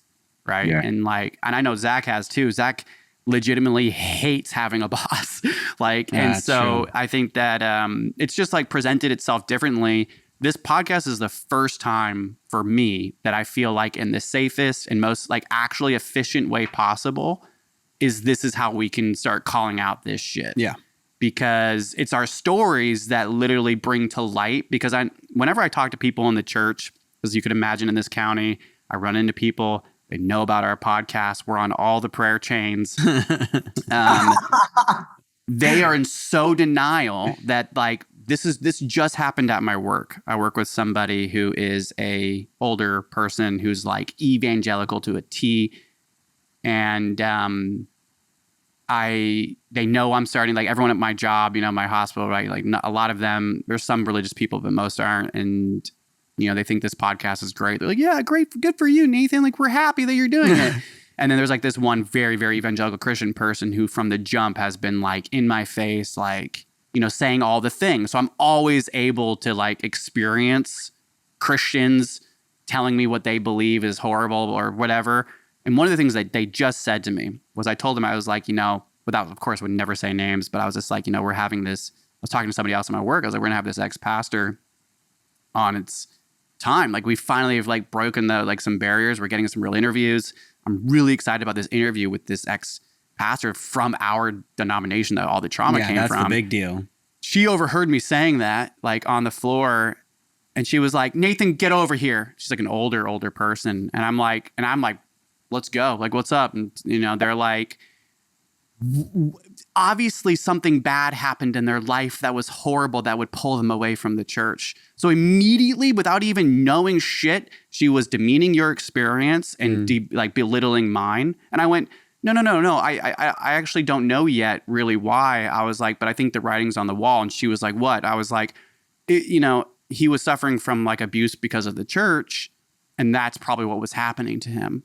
Yeah. And she looks at me and she goes, the Bible speaks of end times and they're happening now. And I was like, and I actually got a little bit like, ow. I was like, wait, what? She was like, the Bible speaks of people doing this, Nathan, of talking with people that were leaderships in the church, and they're going to do this. They're going to put it on the big screen. And I was like, that's like one perspective. And she was like, that's the only perspective, and like walked away. And I got this feeling of just like, man, it doesn't matter how much we would want to like scream or be like, that motherfucker abused me or they're cheating on their wives. Like, you should know that. Because like the smear campaigns, the ways that the church has framed things so perfect, especially evangelical, right? It's like, if you're out of the church, especially when you were a leader in it, they know that you are not someone to be trusted. So anything that you say, you're the smear campaign. Yeah. You're trying to smear them. So I don't think that it's really hard to like, nor is that maybe a healthy thing. Like, that's what they did. That's what our families did, right? They were the ones that were like, you're the abuser, you're the bad one. And I think that like a lot of my healing and like doing this podcast has given me the voice, or like given me that empowerment to feel like at least it's there. At least the stories are there where like, if anybody watches this and they're still like, I don't think religious trauma is a thing, I'd be like, then we're going to block you. Yeah. It's like, then we don't need you anyways. Because there's and Zach, one of our podcasts, Zach brought up a study that was talking about like brain, like the correlations to radicalism, people that are like born in radicalism or religious radicalism, and the connections to brain injury. And how there's like a study like he was researching that was showing how like people that have actual physical head trauma have certain parts of their brains that are damaged. That same area of the brain is damaged in people that are radicalized from birth. Wow. So it's possible that there's actual real physical brain damage happening from lack of curiosity, lack of openness, lack of diversity. Yes. And so there's certain people, right, where you could look at like what's crazy, man, is like your story is like your sister who's reaching out to you privately, recording messages of your own father, is like the same thing a battered wife or like an abused person in a relationship would do, right? Yeah. They like slip notes and be like, I'm being abused. And you'd be like, yes, yeah. And so it's the same, right? There's the church is the abuser, the leaders are the abusers. And then if you come out and you're like, yo, I'm being abused by this church, they're like, no, you're not. It's like, that's how an abused person in a relationship is so similar. Yeah. I mean, we do that with everyone else. Like, I think for most, like you're bold, right? Like when I've had an abusive ex or an abusive, like I have no problem just saying that. For some reason, it's been my experience and just my experience that this world, like this space, this religious trauma space, many of the people I'm talking to, they're still silenced, bro. Like they're not able to speak. I don't know what it is about. I don't know. I still don't. I still am working through all of this. Like some abuse trauma victims, like yourself, Nathan, like you have this ability to speak out against it. But then there's a lot of us that didn't. Like whatever it is, I don't know why, but like we don't. Like we're still like 10 years later, I'm still figuring out how to speak up about myself and what I want and who I am, and like it's something so deep in there that like it resists that, no matter how much therapy I've been to and how much like it doesn't seem to matter. And that's been a lot of the feedback I've gotten from the people that I'm starting to build a community with is like, they're still scared 12 years later. Their parents still think they're Christians, and they're fully not Christians. They don't believe all bullshit. They think they know their dad's an abuser, but let's not talk about that. Yeah. But if that was any other abusive situation, like even outsiders, you know, like a teacher has a responsibility to report stuff like this, and doctors have, therapists have, but I don't know. There's just still so much like secrecy about the abuse that's happening. Thankfully, some documentaries are coming out and shit's happening where it's just being like blasted. Like, this is abusive and it has to stop now, you know, kind of thing. And so I don't know. I'm still struggling with all that, man. No, and I am too. And I like I was saying, my outcry, the way that I was screaming to survive, like I was going to die too at like 15, 16. The only way I knew how to survive was doing kind of like, I reflected what I learned from the church. It was like, you know, Jesus threw the tables over, right? Yeah. And that was like whenever a pastor would get angry at like the world, it'd be like, you know, justified anger, like you said, righteous anger. And so I felt righteous because I was like living in this Christian home with my pastor parents and my little brother who was, you know, like we were all so young, and my sister was getting married. She was the perfect Christian, you know, and like I was just this weird kid. Like I was just like starting to feel that there was more to the world than the tunnel. And I didn't know any, like I didn't. And so like most of my life I dealt with anger. So anyways, I was outspoken, you know, like it's kind of hard to say no to somebody that's angry, right? Whether I was hammered, drunk or whatever. And so I don't think I have really learned how to be outspoken about my trauma until I got like what you're saying, right? Like I thought I had it being a nurse, right? I was like the best nurse. I was like so good. Like I got all these awards. Like, wow, you're the most emotionally intuitive nurse. It's like, yeah, because I'm an ex-pastor. I'm a fucking Christian kid. Like I'm taking all that knowledge and all of that, the ways I saw my dad talk with people and all I learned from all those pastors. And I was able to like filter that into like a worldly way that, you know, I was like using the same tactics, which are like kind of where I think it's really hard to speak out on this, because I've had massive success in healing with others as a nurse and their emotional traumas in the same ways that youth pastors would kind of sit with me. Yeah. And it's all very real. I mean, they're touching everything that we experience is powerful and real, and it's hitting a pulse. It's not the pulse. It's just a pulse. Yeah. Right. And they're saying that's the pulse. And you're like, no, there's a lot of pulses in this world. And so it's really hard to like accept that there's these other pulses when like that one pulse you were from was life, death, eternal life. And that's what your family's in. Yeah. I just think like if a domestic relationship is like the abuser's one person, in this relationship, there's hundreds of abusers, especially if you're in ministry.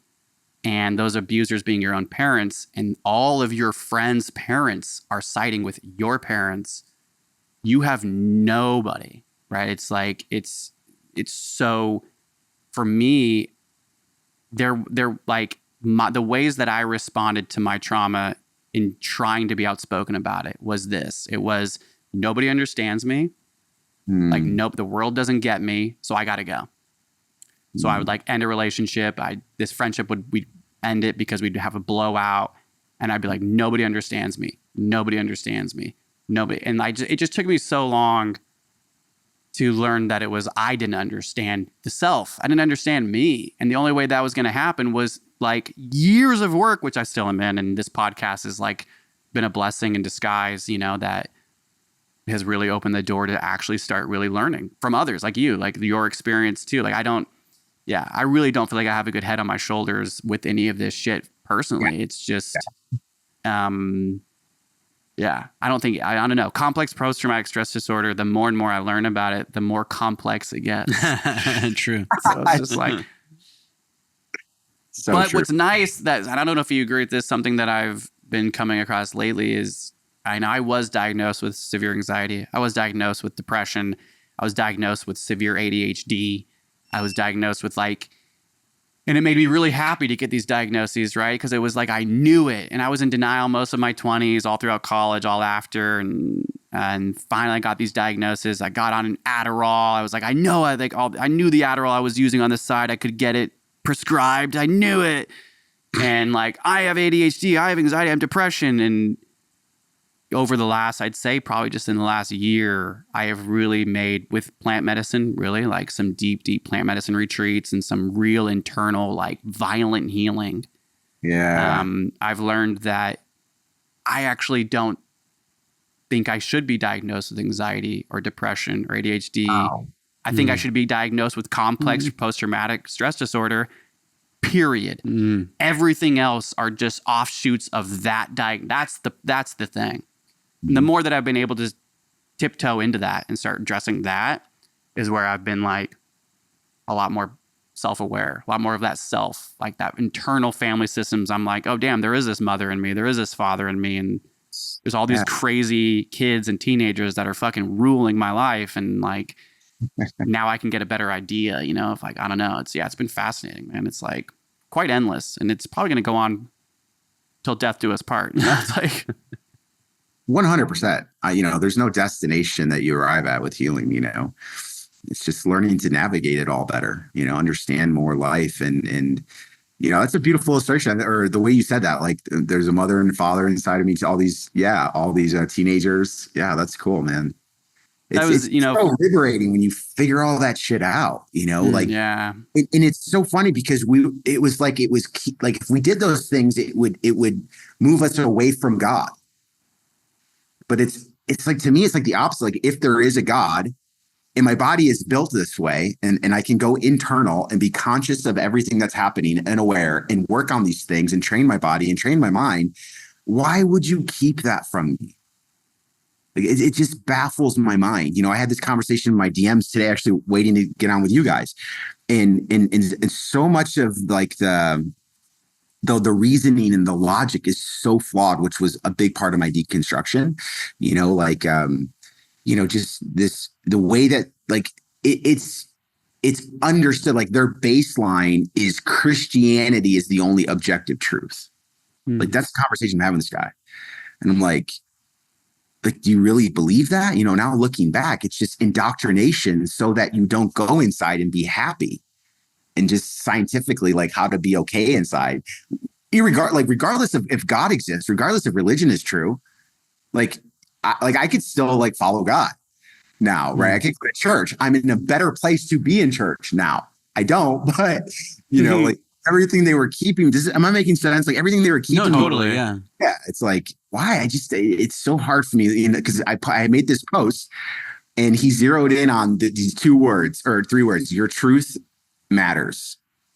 And he could not understand what that concept was. And I just told him like, dude, I get it. I love you. I hear you. I was the same way. Like everything you've ever been trained is there's this objective truth, and that's scripture, right? That's this Christianity thing. And so like this whole conversation, it's like, how do you even have a conversation with someone that they believe the Bible is objectively true? I'm like, so what does objective mean to you? Like science? Like, do you think the Bible is like scientific, historical document that is 100% infallible, which is what they do, right? Yeah. But when you get out of all that, you're like, but it's not. It's just not.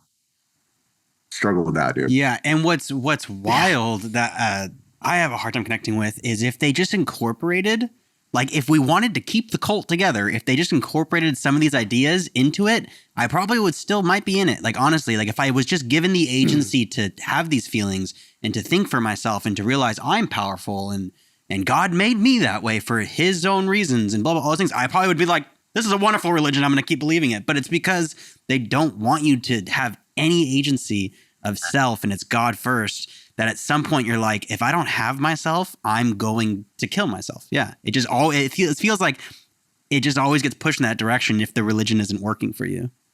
Totally. It's bizarre. Yeah. It's just, it doesn't make sense. It's not good logic. It's not good reasoning. It's like, yeah. But the logic that is within the church, you know, like feeds itself. And it's like the human centipede, which is gross as that is, but they're eating their own shit and feeding it back to each other. And so they can't see past anything, and they're just keep eating the shit.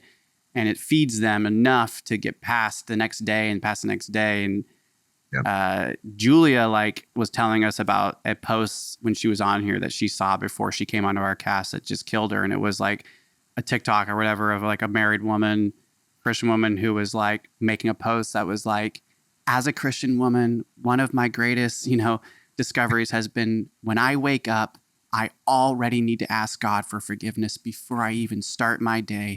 I've already failed my husband, failed my family, and failed God. So what I do before my feet hit the ground, and like you hear that, and it's like there is you know, like that, this culture starts their days and ends their days with thinking like, you know, you're born a sinner, you're coming in evil, so you need Jesus. So it's like you don't even have an option to be anything outside of that. Yeah. And when you're like Christian evangelical, Calvary Chapel, like we were, it was so cool the way it was translated, that it was like we were so lucky to know that we were sinners from birth and we had the truth. Like we were the lucky ones.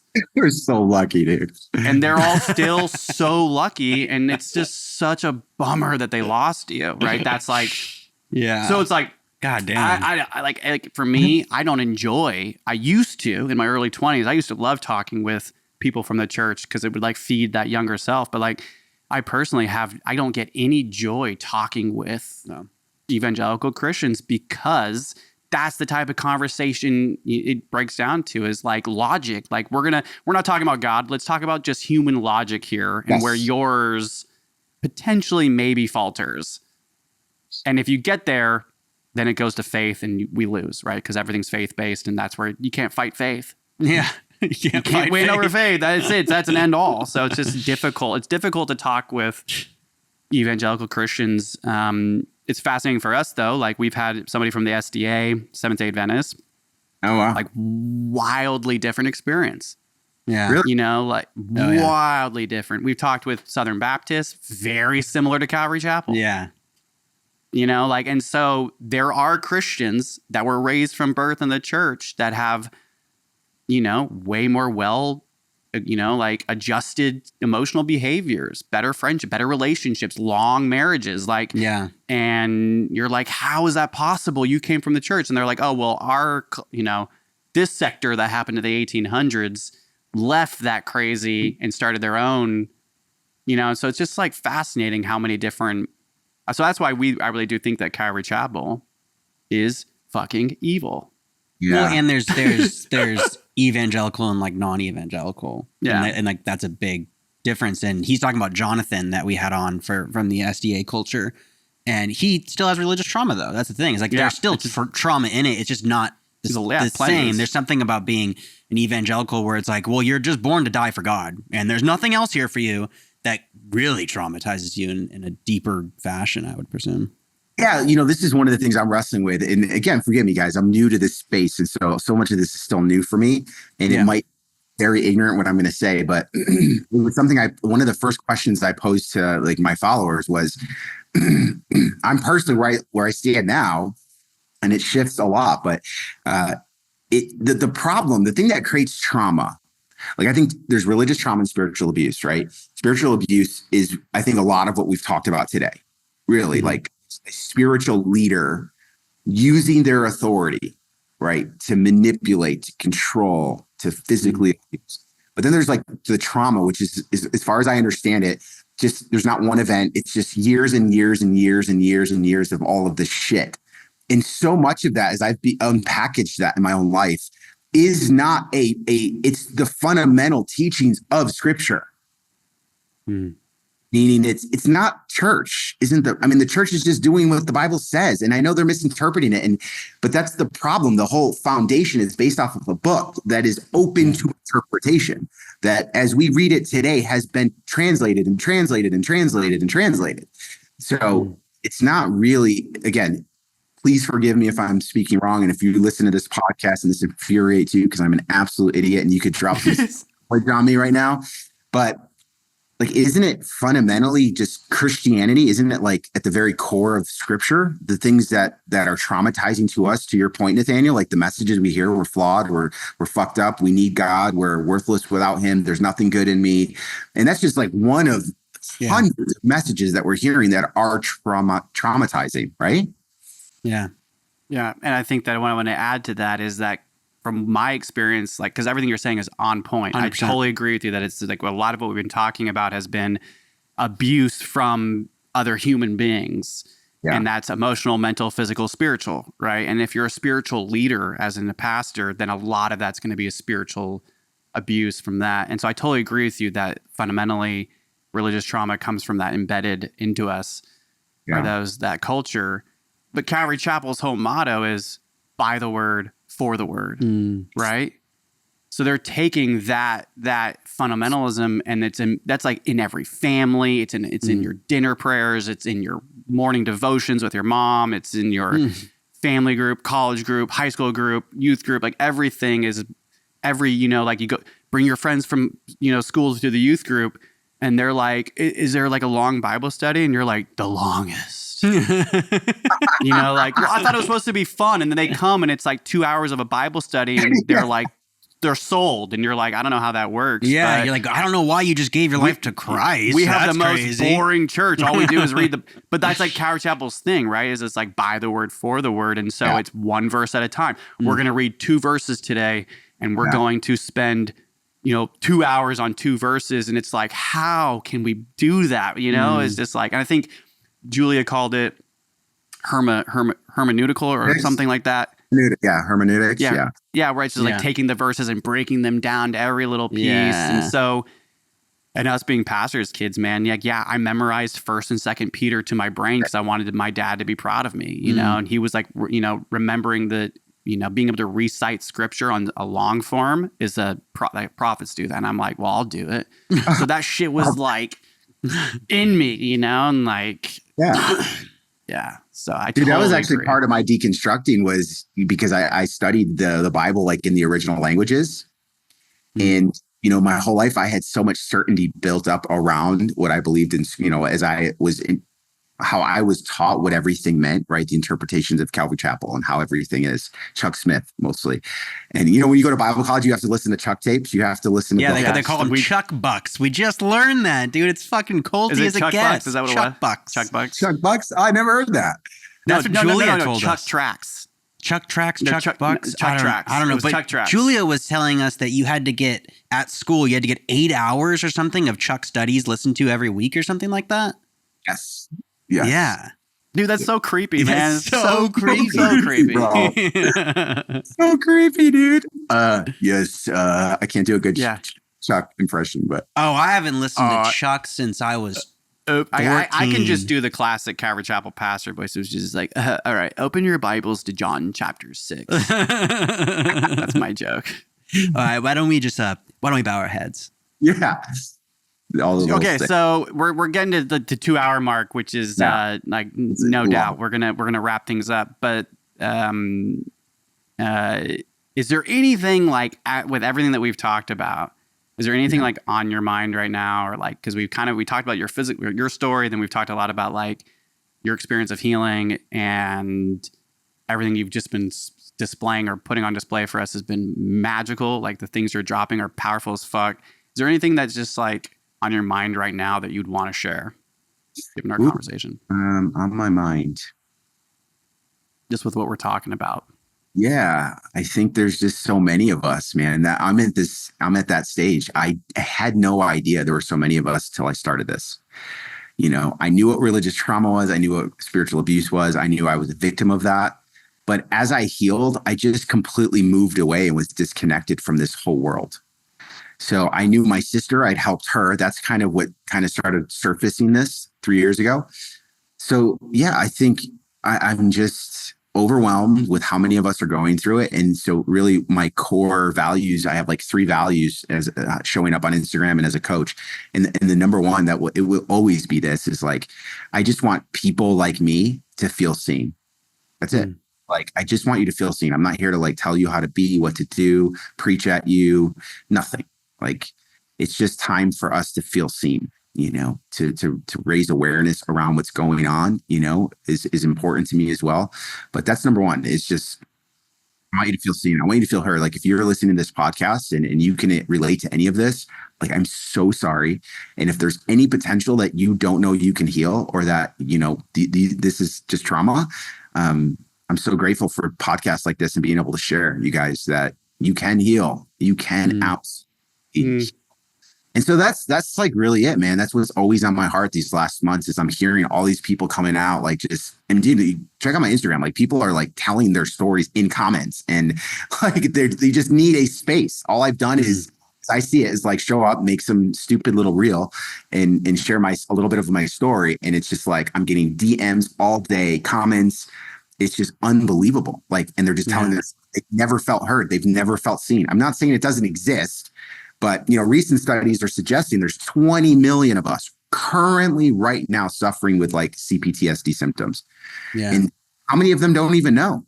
And then how many currently are like in abusive situations within church? I mean, there's just so many.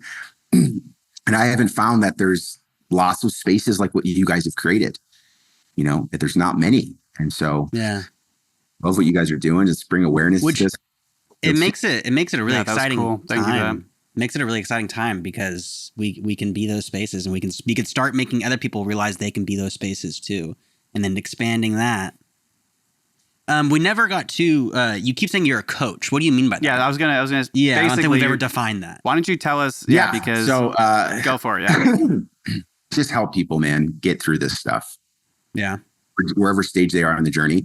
So I started it reluctantly, stepping into coaching, and what I thought coaching was 3 months ago has radically changed. I don't have any services that I'm offering anyone or anything yet at this point. I am working with clients. It's funny. I thought I had 6 months to a year to figure this shit out. Like all my training, like I hired a coach to learn how to be a coach, and they're like 6 months, you start getting a little bit of traction, and then a year. And so I just started posting on Instagram and had no idea that it's like, oh shit, people are asking me every day, what are your services? What do you offer? And I'm like, I've been resistant to it because it's like, now that I'm here and I have all these people like asking for help, I'm like, I don't know. I don't want to be a pastor. I don't want to be a therapist. I don't know exactly what my goal is yet. So I'm waiting until I feel good about it inside.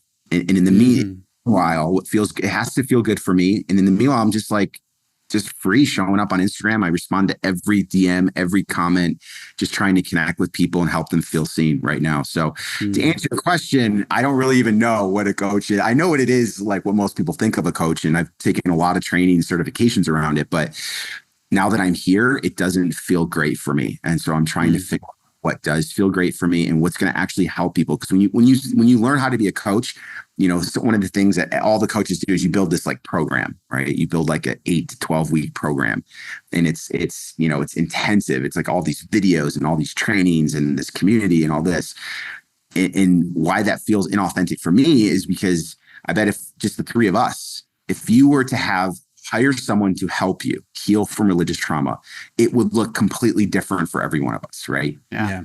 And so charging you $4,000 to take my program that I built that's going to save your life feels like such BS and pastor shit to me. It sounds so similar. It sounds like the church. Yeah. Is the same shit. And that's why I think so many people have a bad like sense of what a coach is, so I don't know what to even really call myself, honestly, but I just know I've been working hard, for the last 3 months, just, painstakingly like hashing out how I can help people.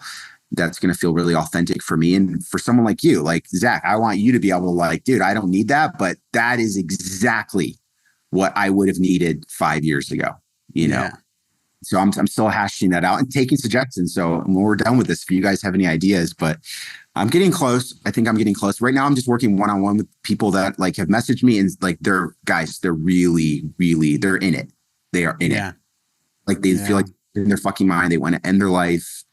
And so I'm just like, I'll take you on. I don't even know what that looks like. And if you're okay with that, we'll have a lot of conversations. I've explored.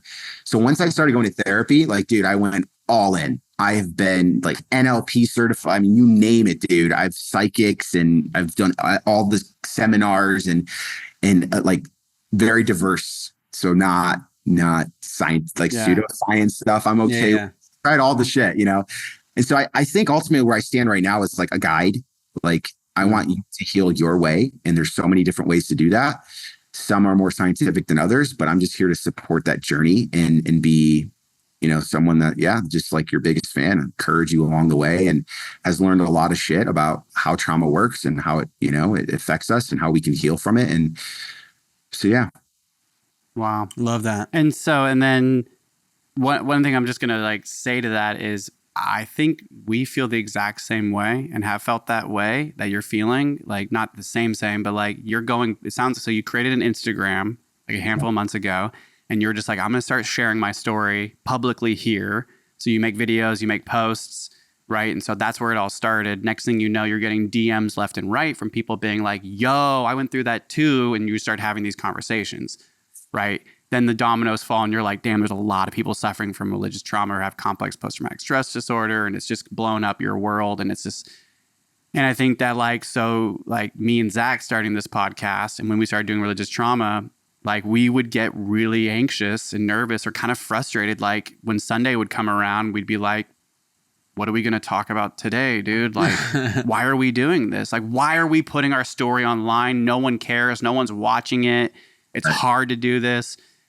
And like, I would talk to my wife and I would ask her, I'd be like, I don't fucking know why we're doing this. I don't think we're not therapists. We have no idea what religious trauma is. How are we supposed to talk about it? And her response to me was so powerful. She was like, Nathan, you know, you're somebody that has suffered from extreme religious trauma. You have complex post-traumatic stress disorder. You've been in therapy for years and you're healing. She's like, because you've suffered from that trauma, you're an expert in your field. Yeah. Because you suffered so severely and you've like, I've gotten out of it. Like, so you're an expert in your field. No matter what anybody says, you are that expert because you're an expert of your own trauma. That's good. And I loved that. And that's like what I've experienced talking with other people, right? It's like, I don't know what to tell you. Like you're coming in for this interview. It's like, I don't know what the fuck you're just going to share your story. And already there's so much I've learned by you doing this. So I think that for us, like for anybody that's gone through abuse, if you go public about that abuse, not only is it empowering for you as a person, like an individual, but it's going to empower those that hear it as well to do something about it, to feel a connection. That alone is so therapeutic. That's where it can start, and hopefully that's where it will continue, right? It's just you're just having a conversation with people. I have no idea what I would encourage you in this. I just think that I'm really fucking happy that you are doing this and that you are going public and you've started this, because I think me and Zach are learning that too. I don't want to be a pastor in this. I don't want to help. Like, I don't want to tell people how to live their lives. Like, I'm going back to a medicine retreat in a couple weeks, working on this Jesus complex. And like my point of doing it is because I want to have less purpose. I want to have like less need to like heal people or help them. And I think that like what we learned was doing this for a year, we just didn't give up. We kept trusting that what we were doing was healing for us and powerful. And then like one step at a time, we're starting to heal more and more. And then like other people are starting to make connections. I don't know. I just feel like the work is like the writing is on the wall. What you're doing is powerful. And the reason why people are reaching out is because it's powerful. That's it. It's that simple, huh? It's that simple. And I think that like what's amazing is there are like a lot of therapists that can help people really directly, like they have helped us. But we know that we were not open for that shit for like a long time, right? And so like the only person that might feel safe for a lot of people in this situation might be not therapists, might be people that are like, yo, I've been traumatized. Here's my story. And they're like, you seem safe. Right. You know? I don't know. So I think like what you're doing, man, is really amazing. What's the name of your Instagram? How could we find your Instagram? It's just Nick Vallentino with 2 L's. Yeah. At Nick Vallentino. Nick Vallentino. Yeah. Love it. Love it. Well, let's, I have one question I want to ask you. Yeah. So we always finish our podcast with Zach's famous question, which I think you answered it, but let's. No, I don't know. This could be kind of specific. So with pressure. With all like the, all the kids that are like in families, hyper evangelical religious, and then also all the adults that are trying to find their way out, which you just mentioned, you communicate with them all the time. What would be, just if you could give someone just like a piece of advice, what would be a piece of advice you could give them to help them in this time? So they're in it. Yeah. Are they, this is a nuance for me, is if they're just in it and they happen to stumble upon your podcast and they have they know no idea like religious trauma and such, or they are aware, they're starting to deconstruct. Yeah, maybe they're on a little more of questioning, a little deconstructing. Yeah. Man. Like if that person was sitting down with me right now, confused and asking lots of questions. I would just want them to be seen. I would just listen to them. I would just be there, just validate the feelings that they have, validate the experience that they have, validate the questions are okay, validate, who they are as a person, all of that. I would just love the fuck out of them, man. Just wrap around them. Yeah, I wouldn't, that would be it. I wouldn't even really I would just like encourage them, like, here's how you research that more, have more discussion around that, read this book. That would be kind of my approach. Like, I used to have that same question. This book helped me a lot, that kinds of stuff. I'd be really hesitant to push them towards questioning more or leaving the church or all of those kinds of things. Now, if they were out of the church and being faced, and this is kind of like when you talk about like my avatar, my ideal client would be this person that has just left the church, that is losing their mind, suicidal, anxious, like we've been through. Like that person is kind of like the person I feel called to speak to most at the very, at the very bottom of that pit is like, I just see you, man. And I just want to hug you. And I'm so sorry you had to go through this shit. It's so messed up. You deserved better.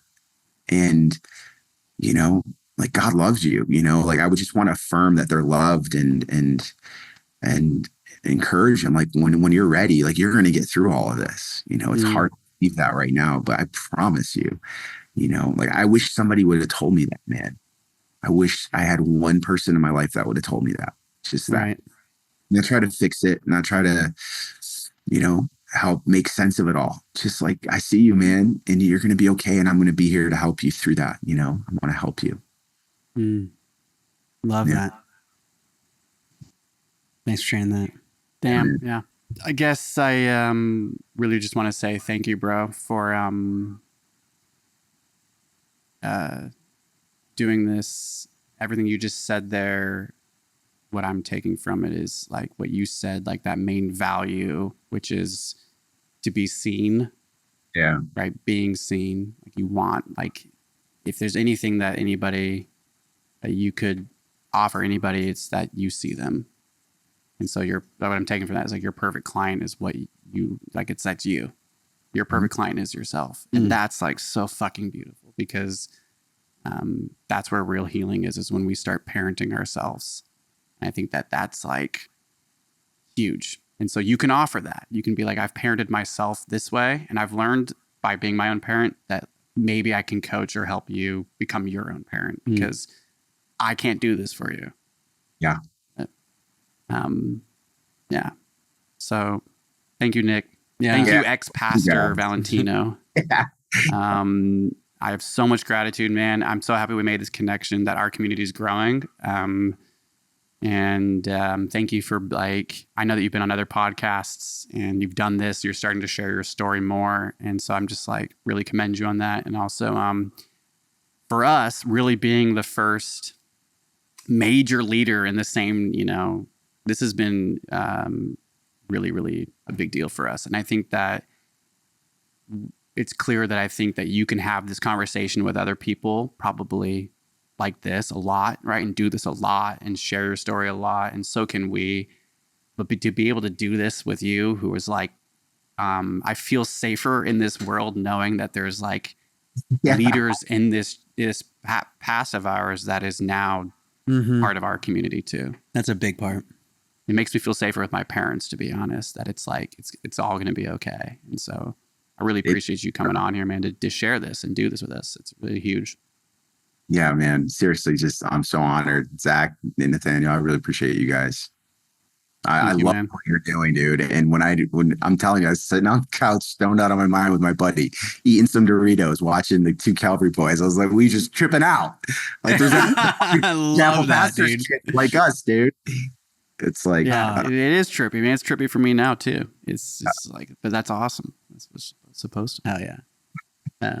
All right, bro. He can't hear me, but let him know if he's in Cali. He's got to be in person. The next time you're in California, obviously you're coming in studio. And also this friend of yours that's an ex-pastor, if you're serious. Yeah, we need interviews, dude. If anybody that you come across that you feel would benefit, that you feel safe, leading our way, this would be a good, empowering experience. We think anybody coming out of their shell to talk about this, let alone go on camera and record it. It's really powerful. And so if there's anybody that you want to send our way or connect us with, we'd be super grateful for that. All right, man. I love that. Yeah. Love what you guys are doing, bro. Don't stop, man. You guys are creating a beautiful space, dude. And I know it's helping a lot of people, guys. Stoked, man. I love this relationship. Cool, yeah. Thank you, man. Right on, guys. Thank you, Nick. All right, we're going to sign off, bro. Thank you so much. Thank you. Well, I'm going to take off this headphone because that's the last time that we use AirPods for an interview. Every interview we already learn have a solution. We already have a solution. Thank you so much, Nick. As we're closing out this very long podcast, we were having some technical difficulties right at the end because that's what we do here at the Mortal Kombat Podcast. We love technical difficulties, baby. That was amazing. His response towards it, especially right when we were having technical difficulties, was really real and vulnerable, and I valued that a lot. I feel like, and I'm trying really hard in my own brain to remember these points that people are making. You know, it's like we've heard from Forrest Benedict. He was like curiosity. So curiosity's been the number one thing. And what was interesting is his approach was, I hear you. Let me hear you. And that's the first time we've heard that, is to be heard. And that's huge. That's huge.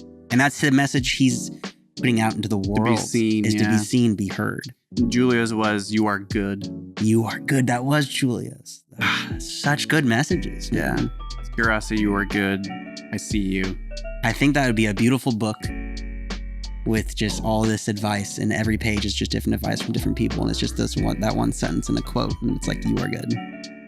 Yeah, we're going to call it the Mortal Kombat Podcast book, and we're going to sell it for $20.99 a pop. So capitalism. And we're going to try to get it at the Christian bookstore. We'll try to get it at the Christian bookstore. Yeah.